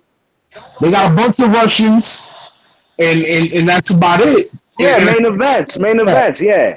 And not even in EJ, they don't even got like Puerto Rican cats from America. They got like Spanish cats from their country and shit. That's what they got over there. I tell you what, yeah, if they want to keep their budget in to clean up the whole house and restore. Because then they don't do that, ain't no one gonna go over there again. Come like Duke. It's a rape scandal, man. No, I already don't go to HBO, bro. I don't go to HBO for my boxing. I told you I canceled HBO, and the only reason I was holding on to it is for Game of Thrones. But when Game of Thrones season goes off, dog, my HBO gets canceled. Game of Thrones come back, I'll bring it back. I'm not in the off season, dog. I don't care about their fights. Yeah, I can't even deny that because HBO, when it comes to Game of Thrones, it's good. But you're missing out on Westworld. Westworld is very good. Nah, I never seen that joint. It's good, man. I keep my Showtime though because I got a couple shows on Showtime and Showtime boxing be hitting me. I love Adonis. I love them Canadian cards with Lady Alvarez and all them cats up there. I can fuck with all they fights pretty much. Yeah, Showtime definitely is where it's at for boxing these days. And ESPN, ESPN is free, not free, but it's basically free. It's better than HBO. Hey, that card on Friday was vicious. That was a It very is. good card. Both fights. Oh no, I didn't. Hold on, what card on Friday? Who fought on Friday? With Gilberto Ramirez versus Jesse Hart and Okay, that was on versus Valdez. That joint was on ESPN. Yeah, and Damn, both fights were entertaining. Like a casual fan will be like, "Damn, those were some good ass fights." I recorded. I remember I recorded the football game from the night before, that 49er game versus the Rams. I watched that joint on my DVR. Then I went out, so I didn't see shit. Yeah, man, that was a good card on Friday. Plus, they had the Irish kid, Marty Conlon. He knocked the dude out. Shit, I want to see what's my man name? I want to see Jeff Horn next fight. Even though I know he's fighting a bum, I won't mind watching that. Fuck it, watch that, and then I'll see how he look before Pacquiao, man. Yeah, he ain't fighting Pacquiao. Didn't Pacquiao pull out of that fight? Yeah, he doesn't want to go to that country no more. Australia, he want to fight in the Philippines. That ain't gonna happen, though. You lost your belt. You should have done that in the first fight. That's your own fault. You could have done that in the first fight. He tried to call the shots, man. I don't know what's up with Manny. Manny better just fight one more fight and retire, man. Manny better get the biggest payday he can get, period. I don't care who it is, whether you think you can win or not. And the biggest payday I think Manny can probably get, who y'all think the biggest payday Manny can get right now? Regardless of weight class. Where could he get that payday? Regardless of weight class, you got to think between 140 and 154. It can't just be 147. He could maybe Canelo will come back down to 156 and fight him. He get a nice payday. He get fucked up. He's gonna get fucked up right now. You know, if you had asked me before the Jeff Horn fight, I'd have probably picked Pacquiao because of speed. But right now, man, Jeff Horn was big as shit on Pacquiao. He bullied the shit out of him. Exactly. Now, 6 years ago when Pacquiao was on that shit, not like he usually do. He wasn't ripped like that. You know what I mean? Dog, when Pacquiao that fought Margarito at 164 or whatever weight they fought at, he beat the shit out of Canelo. He beat the brakes off Canelo, dog. That guy. But that ain't the same cat. The Pacquiao who beat Tim Bradley and Jesse Vargas last year. I don't think he beat Canelo, but I think he'd give him a fight though. Uma, you got the TV in the background. That shit's loud. Yeah, hold on. I turned it down. I'm watching football. I turned it down. You watching the Packers? That's what I'm watching. Yeah, I'm watching my team play. Yeah, let me turn this joint down now. Yeah, I seen your man throw a pick six. yeah, he don't never throw. That's only the second pick six he threw in his whole fucking career. Yeah. Let me turn this joint down. That shit's loud, man. I'm gonna turn it all the way down. I don't need the volume. I don't need it. Yeah. Neither. I'm just watching it with them. In the NFL, a lot of players been taking the knee, man, to respect the oh yeah, dog, it's crazy. Yeah, you know the thing about I was thinking about the basketball player first. He had his head bowed when they were doing. They railroaded him, and they tried to do tapping it. And that's what people should think when. Did y'all hear what Trump said though? Yeah, but it was a soundbite what Trump said though. But no one cared about what Trump said. No, I didn't even hear it. I just read it. He was basically he said that the Warriors ain't welcome to the house, and he said that any NFL player that's kneeling or any player that's kneeling for the anthem should be fired. They're pieces of shit. That's what they said. He said. I didn't hear the soundbite. I just read it. I heard it, man. It ain't that bad. But what I'm trying to say to you, it doesn't matter what he says anyway. It doesn't really matter what Trump says. And the bottom line is that I'm more interested in the other guy supporting someone and their right for freedom. If your country's supposed to be freedom, then you're allowed to do that. You're allowed to. You don't have to do something. Why do you have to be forced to endorse something that you don't believe in? Like the flag represents certain things and says certain things, and we don't believe in it. But it's a funny time in America, man. It's a revolution, My G, it's not even us as Americans. We don't believe in the flag because most black people believe in that fucking flag more than white people do. Let's keep it a buck. That's a fact. Like black people, indoctrinated by that flag. It's the fact that the things they're doing behind that flag, and it's just too much. I don't give a damn about that flag, but I was taught that by my father. But most black people are not taught that way, and they were in love with that flag, dog. That's a fact. And then B-Mar should tell you that shit. Black people just bow down to that shit. Well, what I'm saying is this: end of the day, that it's I'm happy that a lot of guys have supported Colin Kaepernick and took the knee. Ray Lewis even took the knee down there. I was like, okay, you know. Hey, where Ray Lewis? They played in London today. They played in London. Yeah, he took They played in London. Yeah, they played in London today. Yeah, he ain't taking the knee in the States. Why you ain't never do it here in USA? I was wondering that. You ain't all the way to London to do that, man. That's some phony shit, man. Yeah, he goes to England to be able to do it. That where people won't notice it. Because I didn't even know that. I didn't even know that. That's suspect, bro. That game was early versus the Jags, and that shit. His team got beat by like 37 points. They got smoked over there. Yeah, a lot. You know, some people ain't buying it, but they reckon he just did.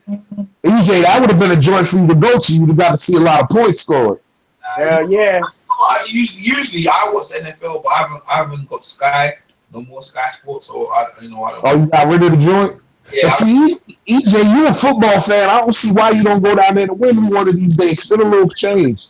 Say fuck it. Cause you don't get the opportunity often. You get it twice a year. When the NFL comes, it's kind of cold like now. It's kind of cold like the weather's getting cold over there already. Yeah, it's getting cold over here already, B-Marsh, man.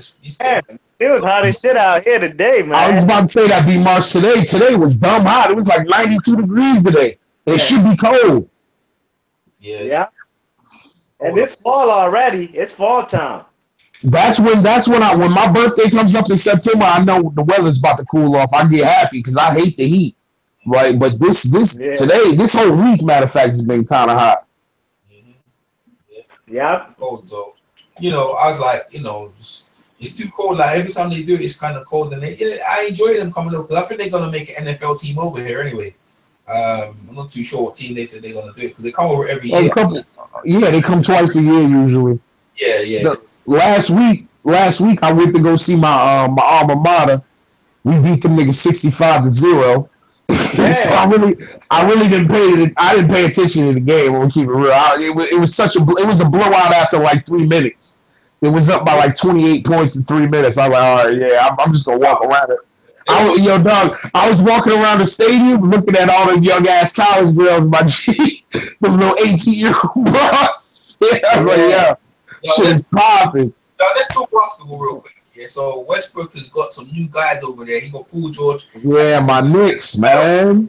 They got Canelo, man. I don't know how that's gonna work though for this season. I don't know how that's gonna work that well though. We didn't get enough. The only thing I'm pissed off about that trade, I'm good with Enes Kanter because we need a center because Joakim Noah is always hurt. He's washed. That's good. Dougie McBuckets. He'll be a good bench player coming off, get you maybe 10 points a game. That's straight. But I'm not happy about only getting a second round pick, though. We should have got a first round pick because look at it this way: OKC's first round pick is gonna be a late pick anyway. They ain't gonna be in the lottery. So how the fuck we getting a second round pick? A second round pick is gonna be like one of the last picks of the whole entire draft. Phil Jackson, he made Carmelo Anthony value go down with that pick, with that trade, man. What trade? Trading him for them assets. Cantor, it wasn't enough. It wasn't enough. A first round pick at least. No, I really don't want to. What's homeboy? They got a homeboy on that team that played good ass defense. He can't shoot worth a damn. Robertson. Yeah, Robertson, whatever his name is. I'd have liked him. He played good ass defense on the 2 guard, but they really ain't had no assets really. Cantor was good, or maybe Steven Adams. I'd have took Steven Adams as well. I'd have took him too. Yeah, they ain't giving him up. Nah, I knew that. Yeah, I knew that. I knew that one. Yeah. Yeah, I should have tried to get him though, to be honest. But So they ain't my getting him out. dream scenario, dog. My dream scenario when Kyrie said he wanted to come home was somehow we to maneuver to get Kyrie, dog. That was my dream scenario. Yeah, Without because giving he up said he would have Porzingis, liked to play for the Knicks even before he mentioned Boston. huh? He ain't Yeah, never yeah. mentioned Boston. It just happened. Nah, because Kyrie's from Jersey, so he Yeah. wanted to come home. So it would if we could have somehow, but they wanted Porzingis, and we're not giving up Porzingis. I'm not giving up Godzingis, man. We ain't giving up the I white. can't give him up. I know I hated him when he first came. I know y'all can call me Yeah, out. I'll say that. You know I'm gonna say that. Yeah. Yeah, I knew you were. That's why I preempted you. But now we ain't giving him up, dog. He too good, man. He too fucking good. 7'3", run the court like a fucking guard. Nah, dog. Nah, we ain't giving him up. No problem. 7'3" can cross you up on the 3-point line, take it to the rack, and flush that shit.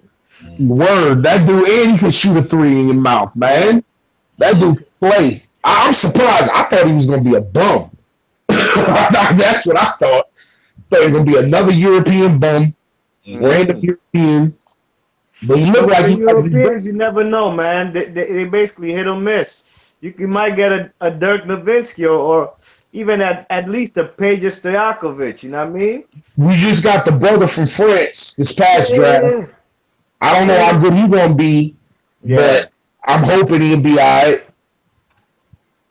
The last brother that came from France was fucking Tony Parker. So if he could be half as good as Tony Parker, we gotta win. Well, you know what? Listen, we're gonna change up back to the boxing because I know the people obviously come up to hear that boxing, but the NBA is interesting. We're gonna find out what's happening this season. But going back to the boxing, boy, like I said, we've covered everything, man. We covered everything. Scorsese, you're over there. Scorsese. Talking about Kovalev. Well, you know the thing is, right now. I think Badu Jack. I want to hear what Scorsese say. Scorsese, Badu Jack gave up the WBA belt. Well, he won this recently. What's your take on that, bro? At first, I felt like he should have did it because there's no other champion in that division. Fuck them WBC, WBA, ABC titles. Go for the lineal title. Make one champion in every division. I want all them organizations to be gone, to be honest with you. But but the thing about it is, they said before he even got the Cleverly fight, the deal was Eddie Hearn worked it out that he had to drop that title if he won it. You know what I'm saying? The only way he could get the fight is if he was to drop the title. I saw this on Twitter from Mike Coppinger, a guy that worked with I think CBS. So they you know, he had the inside scoop. It wasn't a duck, it was just a deal before the fight, so Eddie Hearn could position his younger fighter not to have to fight Badu Jack. That would be. I don't think it's a duck. That's Frank Biglione. Frank Biglione. You know, as a guy, how many belts Andre Ward? Yeah, that would be a. WBO. Yeah, 3. Yeah, WBC. Adonis got the WBC. He had all the rest of them joints. Yeah, so all the belts will be scattered to the wind. So I think they're trying to give it to a match between what's his name, Frank Biglione trying to pick up belt. Because I talked to Don Charles and I said, you know, Andre Ward gave the belts and the belts have been scattered. So I think Frank Biglione is going to be challenging for one because you know Eddie Hearn's got a lot of power and. Badu Jack, don't Badu Jack got the he got the minor WBA, right? No, he just he gave it up, man. That's what I'm saying. He just gave it up. Oh, he did? Yes, I didn't know that. Badu Jack would have beat the hell out of Badu ain't been on his boxing shit this weekend. You've been busy, huh? Hey, so what? I was saying Ben ain't been on his boxing news this weekend. Nah, dog. It's still my birthday, dog. I've been hanging out with them white girls, like EJ like to say, man. Even though it's been hanging out with no white girls. Go ahead. Badu Jack would have put the hands on Bivol right now. He would have abused Bivol right now, man. Like Eddie Hearn worked that out smartly, man. Yeah, like at first it kind of did look like, yo, what's the point? But then again, since he was the champion at 168, the WBC champion, he can get the WBC champion at 175 as quick as he wants because that's the rules of the WBC. Well, that's who he better fight now. He don't need that shit. Yeah, he don't need that WB. He don't need no WB nothing. He already in the lineal champion bracket already. Adonis should get first cracks at all them fucking belts. He should get first cracks. Because he's been a lineal champion for what, like 2 years now? At least. Since 2013. Yeah, he going on 5 years lineal titleist. Shit's crazy. 5 years. You know what they should do 5 years. for Adonis? They need to put that WBA belt. He need to fight somebody. He should have fought Badu Jack. No Put respect. that bacon joint on the strap on the line like they did Klitschko and AJ. Yeah, but they unimportant. Because Vlad ain't have that WBA. They unimportant though. Them joints unimportant because like at the end of the day, it's too many belts out there. There's about to be a lot of fake ass champions, man. That's a chance for one of them to come out of there with 2 belts. Yeah, but be 2 left. But all you gotta do, like we confused. All you gotta do is beat the man, and everybody else supposed to go after that man who beat the man. But since we put them 4 belts in there, and then that turned to 8 belts because everybody got an underling belt. You know what I'm saying? It's too much going on. We call it underling belt. Is that what you call it? Yeah, all that damn stepchild belt that people throwing in there, man. Nobody want to see all that. Go beat the man. Go That's fight true the because man. that'll give people a reason not to try to go for the WBC or the lineal because they could just go for the others and still call themselves a champ. Yeah, but Marsh, you remember when Jacobs was walking around with that punk ass WBA belt and they was talking about the first cancer survivor to be a world champion? Yeah. I didn't want to talk shit about the brother, but I'm like, yo, that ain't no world title, my G. That's just not. That ain't nothing.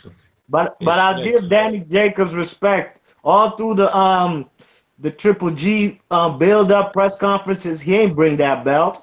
He said, I want them belts. He said he want Triple G's belts. So he ain't bring his. But I had to lose a little respect for him when he was in there with his nice little chocolate sister and he brought the white boy in there to cook for him. I didn't know what to think about that.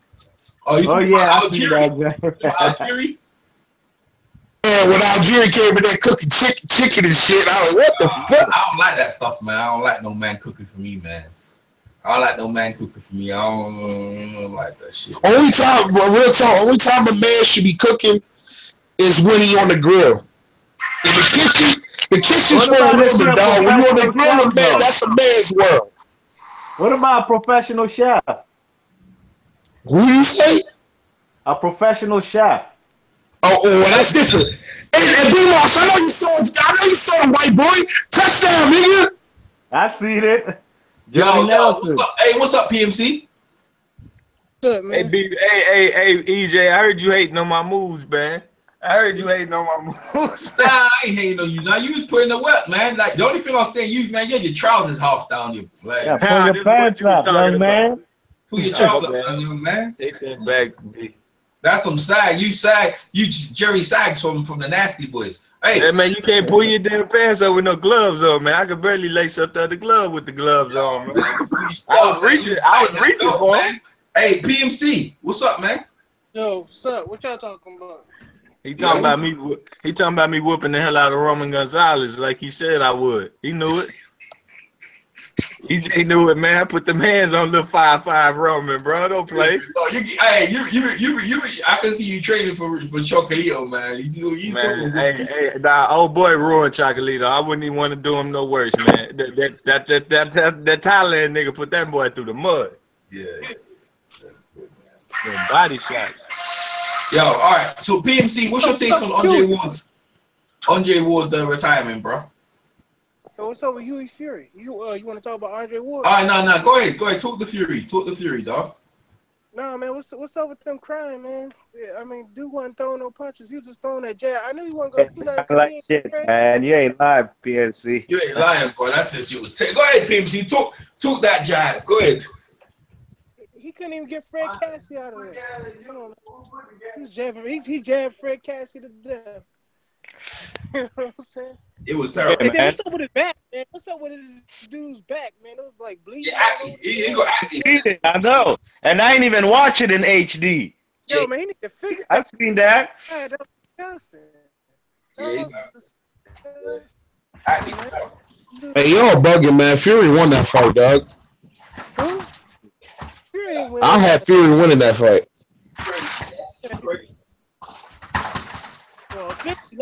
I had it for Parker. The right man won that fight.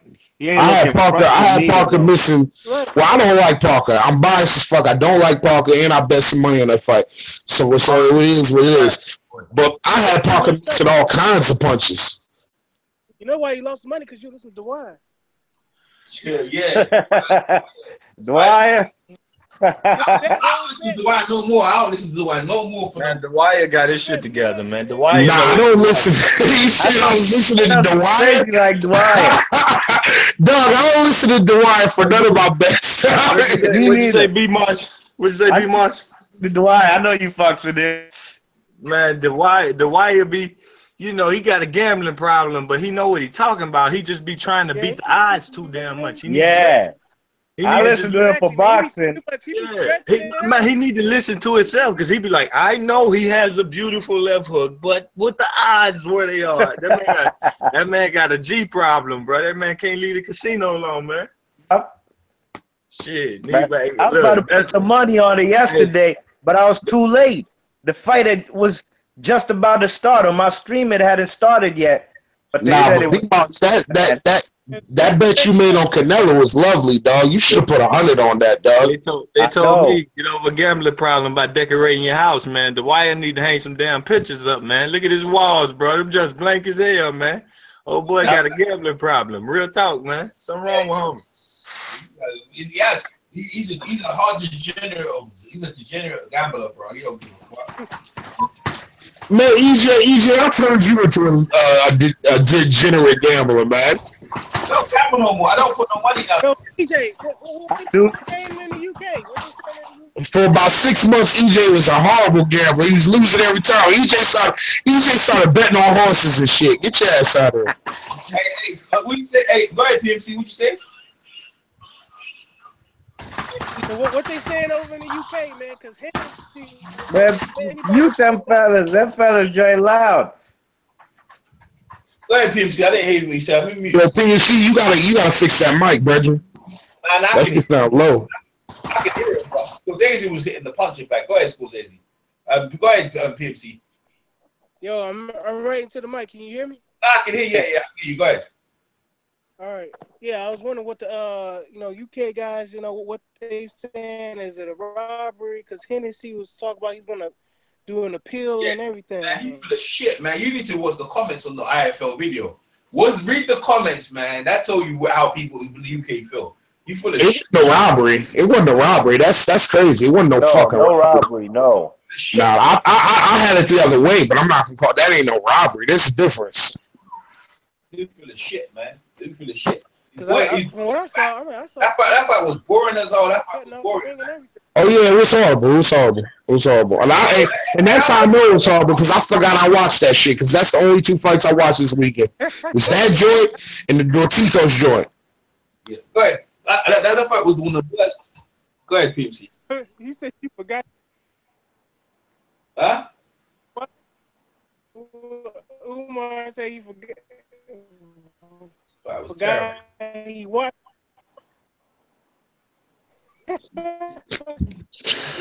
Breaking up. PNC, you sounded like Aquaman, buddy. Yeah, Aquaman. That Jesse Hart fight? Yeah, the Jesse Hart. Yeah, the Jesse Hart fight. Yeah, that was good. I can't speak on that one. I didn't see that joke. I know I picked Gilberto Ramirez though beforehand, but I didn't watch it, so I can't even speak on it. I thought Jesse won't take that belt. I thought Jesse won't take that belt, man.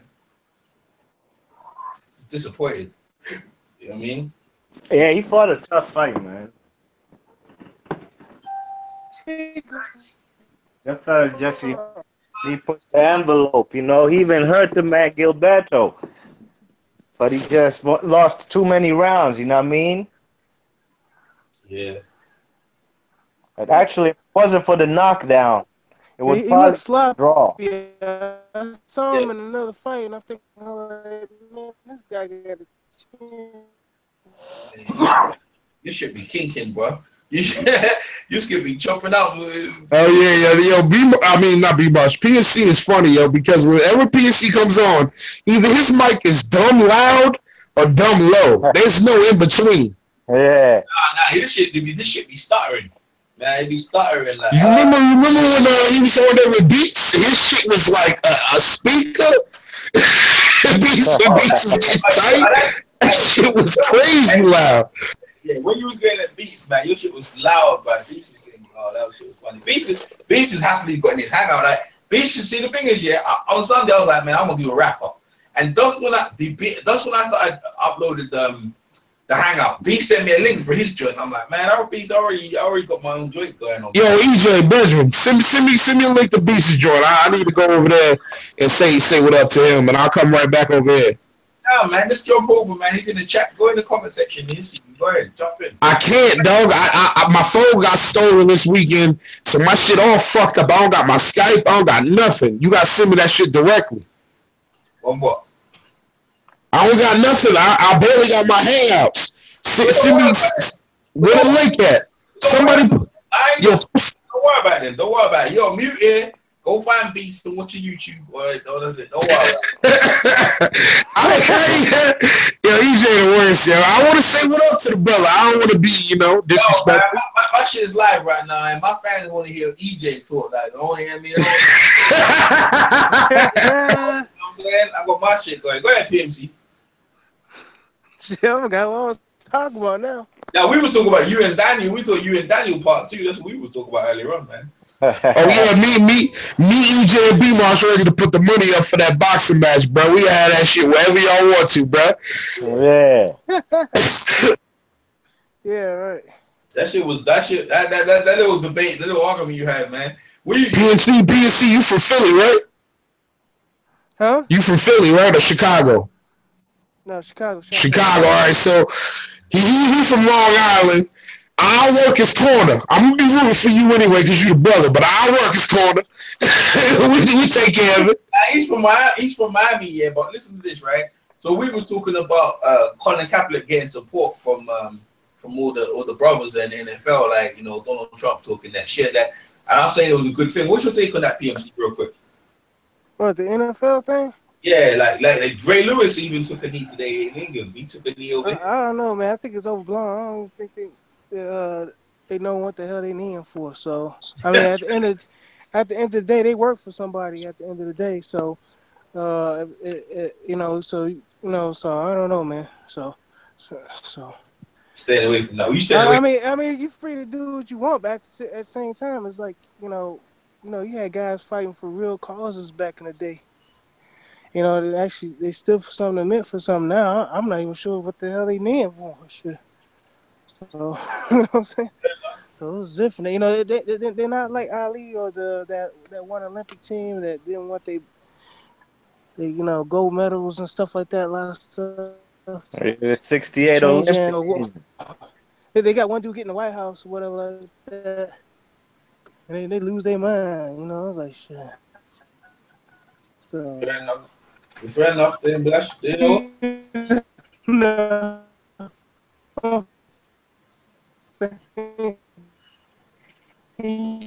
Yeah, brothers make a move. You got Jay Prince making moves. You got Al Heyman making moves. You got Richard Schaefer.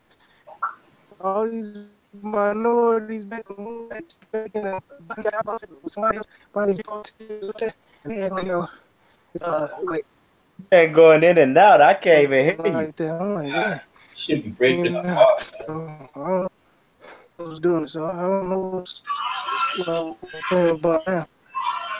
Everybody's like, maybe this is like, I don't care what the hell. I mean, Not too well, man. Your joint going in and out. Bad. Yeah, is that me? Like in a basement or something. You're right now. Hey, Yeah. so hey. So you guys give me your take on Regal fighting Loma. What's your take on that, Ray? Man, I think Rigo's ready, man, and I consider Rigo a great fighter, and I think he's willing to take that risk. And it's not an impossible feat, man. Them fellas, Lomachenko, ain't that much bigger than him. No. And that always fights bigger guys. From that Japanese in Japan, Donaire was 18 pounds bigger than him. So, it's a good fight. But Rigo said, don't make no excuses for him, and I'm not. He says he wanted to fight. Fellas ain't trying to fight him in his weight class or 126, so he had to go up.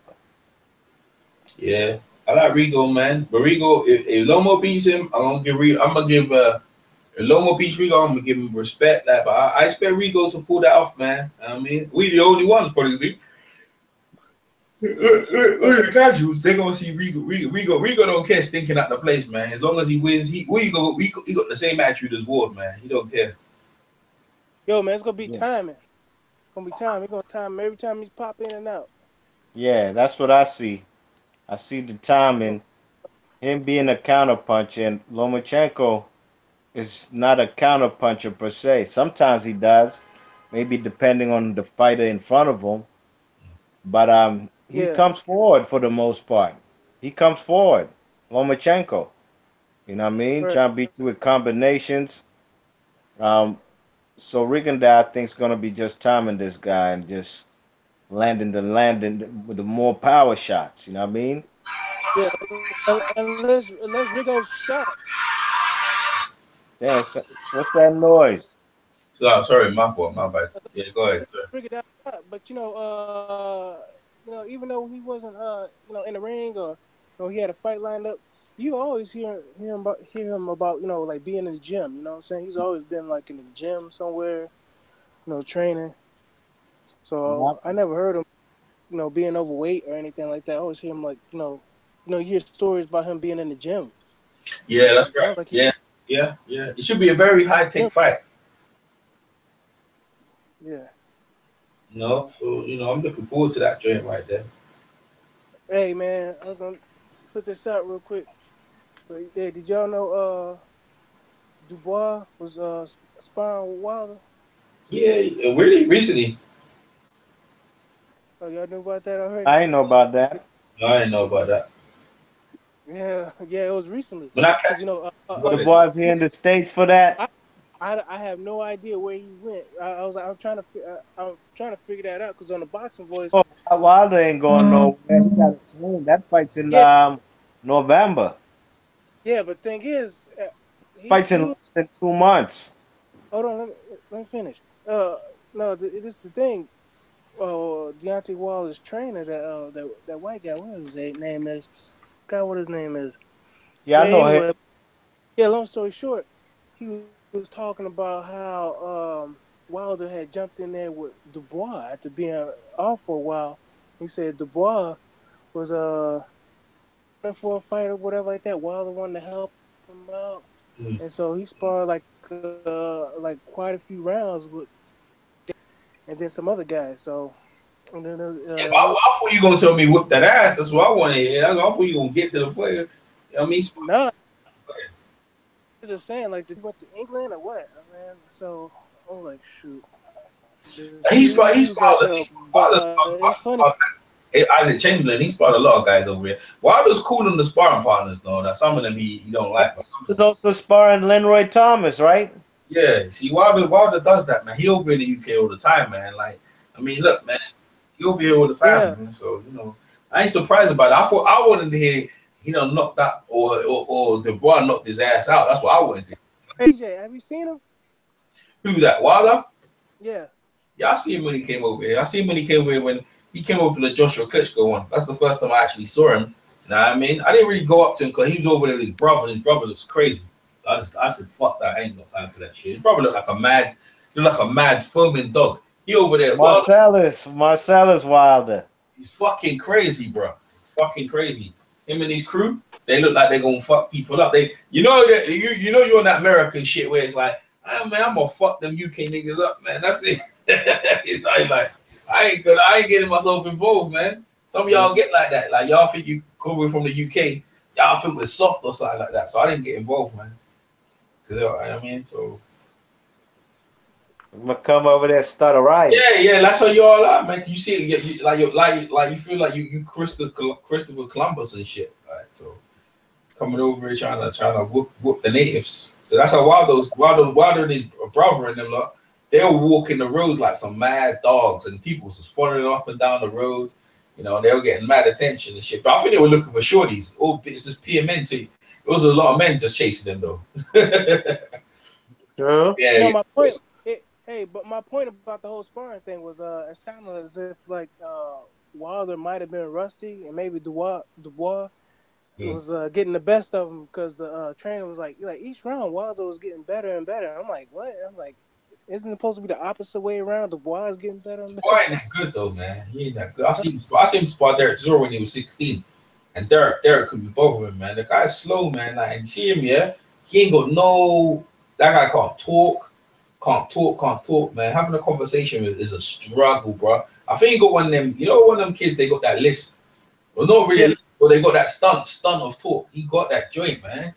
Kid, you know what I'm saying? He's got. Yeah, man. I can't. You try to talk to him is a struggle, man. You know what I mean? Like you ask him a question, he like processing it for like five seconds. And usually, like it takes half a second for me to answer a question. Like, man, I can't do it. I can't do it. I can't. I try to talk to the dude. I said, nah, I can't do this, man. Joshua does the same thing as well. You ask Joshua a question, Joshua's like, man. I was like, nah, I can't do this, man. Can't talk to Joshua, man. Joshua's hard, man. Like when Joshua starts reading off a sentence, it's pretty good, but he ain't like Mayweather. When you interview Mayweather gives people what they want. When he really feels like it, he'll give you what you want in terms of an interview. And then sometimes he doesn't. He just chooses not to answer the question. But at least he answers the question fast, but regardless of whatever you think. But now Mayweather's at a stage where he's like, man, I'm so good, I'm so nice. I don't even answer none of your questions. Like, so Mayweather got to the point like he got to the point where I don't even need to answer no one's question and stuff like that. You know what I mean? Ward is I interview Ward. Ward is sharp, man. Ward is very sharp, man. He's very intelligent. You can't catch Ward out for nothing. You know what I mean? Yeah. When I talk to Ward, so you know it's When was he in UK? huh? When was he out there? The Ward? Yeah. He came over here for Eubank Jr.'s first pro fight on ITV when it was box office. He was doing a commentary along with Lennox Lewis, and I got the media credentials for that. So I was up and close with Ward, man. Like, you know what I mean? It's like, you know, took a picture of him like multiple times and stuff like that. You know, that's one of the pictures. That was at the weigh-in, by the way. This picture I took there was at the weigh-in. Eubank Okay. Cullen guy, that guy from New Zealand or Australia. Eubank busted up. So but Eubank right now is on a tour. I think he's gonna get that work. He's fighting actually in October the 7th. So I'm interested in seeing that fight right there. And like, you know, I expect Eubank to win the tournament. Wholehandedly, I expect him to win the tournament. Right? I think to be Callum Smith. His next fight, if he beats this fight, he's gonna have George Groves next. That's gonna be a big selling card. That's actually a very big fight. That's gonna be sold out. Yeah, I'm telling you, man. That's a good, a good thing. That, good move Callum Smith did. Go ahead and going into that tournament because he's going to be fighting a lot of guys in his own backyard. So then the money look good. Mm-hmm. Get a high ranking. I was like, man, that's not bad. That's not a bad move. Yeah, absolutely, man. I tell you what, I don't think people have to pay Do you know that? Let's talk about it. Yeah, people have to pay £19.95. Yeah. On YouTube for Huey Fury versus that dude, bro. Huey Fury versus Joseph Parker, man. I thought it was 10. 1995, man. On YouTube? Yeah. Oh man. That's a lot for that bullshit, man. That bullshit. And the undercard was stacked. Undercard was whacked. That's how much. Oh, man.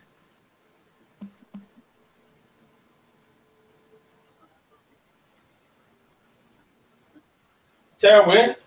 Yeah. Shit, man. That's what I'm saying. Yeah, how much is a ticket out there to go to the £40. Like, The cheapest is £40. For a live event? Wow, Yeah, that's the cheapest is 40. That's man, shit. To see who though? To see Huey Fury, man, podcast. Oh. I'm talking about the actual like the go out there to Manchester and stuff like that. Not yet. Well, the ticket cost that much, but to go to Manchester by car and that, I don't know, man, not that much. Not that much. Nah, not that much. About £20, not that much. 2 hour, 3 hour drive. I went to Brighton the other day, actually. I went to Brighton. I went to an amateur boxing tournament. I was at an amateur boxing tournament this morning. You know Lawrence Okoli? I heard of that. Lawrence. He's amateur. One of his amateur stablemate was fighting today. He got his ass knocked out. Damn. Mm. Bad, bro. It was a knock. He was winning the fight. He was clowning the dude and everything. The super minute. It was, Oh yeah, He got knocked out with headgear. nah, no headgear. No, they don't wear no headgear no more. He's super heavyweight. Lawrence was there cheering him on. Like Lawrence, this is funny, right? The dude was trying to do he would win the fight. Lawrence rolled in the second round, man. That dude saw Lawrence, man. That looked like the dude at the hard on side. Dude started putting work on the dude. It was, remember, they're like super heavyweights. Man, I was looking, I was like, man, I'm waiting for this dude to land one on Lawrence's on the kid's face. Man, he hit the guy one part. That guy hit the deck, bro, like a sack of bricks. Shit, referee when he got referee stopped the fight. He won the fight as well.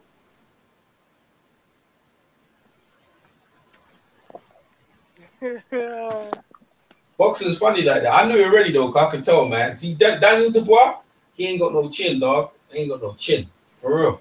He ain't got no chin. I see him getting punched and getting decked, man.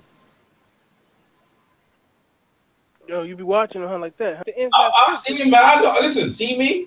I'm waiting. I'm just waiting for him to fight a guy who's gonna put one on his chin, and I'm gonna clear up some money because he ain't got no. I see a lot of these dudes, man. Like Wilder, people look at Wilder, yeah. He ain't got no chin. He this, he that. Wilder's tough, man. Wilder's tough. Wilder. Even if Wilder gets knocked down, right, he'll get back up and pull it on you. Wilder will never quit. He will never. He won't let no one do him like that, bro. He's got too much pride. Look at his daughter's got that disease and stuff. That she ain't got no disease. She's got that bone problem and something like that. Well, Wilder ain't no fucking punk, man. He ain't no punk. Yeah, a tough dude, bro. You know what I mean? He'll probably get hurt in some fights, but he will not quit. He will not quit in a fight, man. Joshua will not quit either. So that's gonna be a good fight. Yeah, it might be. It might end. Somebody might end up like Dorticos and Kujushaya, man. That got that kind of power. Yeah. Dimitri, he got. Man, I can see that happen. That guy got knocked out before. Dorodolov cleaned that guy's clock, bro. Dorodolov was the one who messed him up from that. He ain't never recovered. And it's the same thing, Dennis Levitt. That's why Dennis Levitt didn't end the tournament because he would have got smashed, man. That's it. He would have got smashed. Everyone knew that. You know what I'm saying? So, but you know what? Hey, you guys, man, I'm gonna end this shit right now, man. I enjoy talking to you guys for real, catching up, recapping. It was a very good boxing week. Actually, you know what? Before I leave, any of you guys want to add anything about anything you've seen or anything, before we cut out? Nah, man. But yeah, I've seen everything. They're gonna be boxing for a minute, so Yeah. Well, I'm still gonna do some hangout because boxing is a 24-hour cycle, and there's always news coming in. Like I said, Derek Shaw's got a new deal. Danny Jacobs just signed with Matchroom. I'm interested to see how that goes. And Luke Campbell got his ass whipped. He did. That fight should never win the distance, but he did. And Joseph Parker come over here in the UK, and you know what? I think he represented himself very well. He's not one of the greatest champions, but definitely, if you come to fight him, he'll give you a good fight, and that's what he wanted. He wanted like Huey to engage, man, and Huey didn't want to do that, and that's why Huey lost the belt. And I don't care about them scorecards. I don't care. I agree with them scorecards, man. Adelaide Bird should have been over there doing them scorecards, but they was right. They was right, justified. I ain't got no problem. In fact, I have no problem right now with Adelaide Bird's scorecards, man. No problem with her scorecard. I don't care how wide it was, man. You know what I mean? Like she had it for Canelo that wide, boy. That's how she saw it. You know what I mean? It was the fight where because I talked to loads of people. The only thing people say, oh, it could have been closer, but man, like Teddy Atlas had it he had it that wide for Golovkin, so I don't know what he's talking about. But yet you want to go at Adelaide Bird? That don't make no sense, man. Come on now.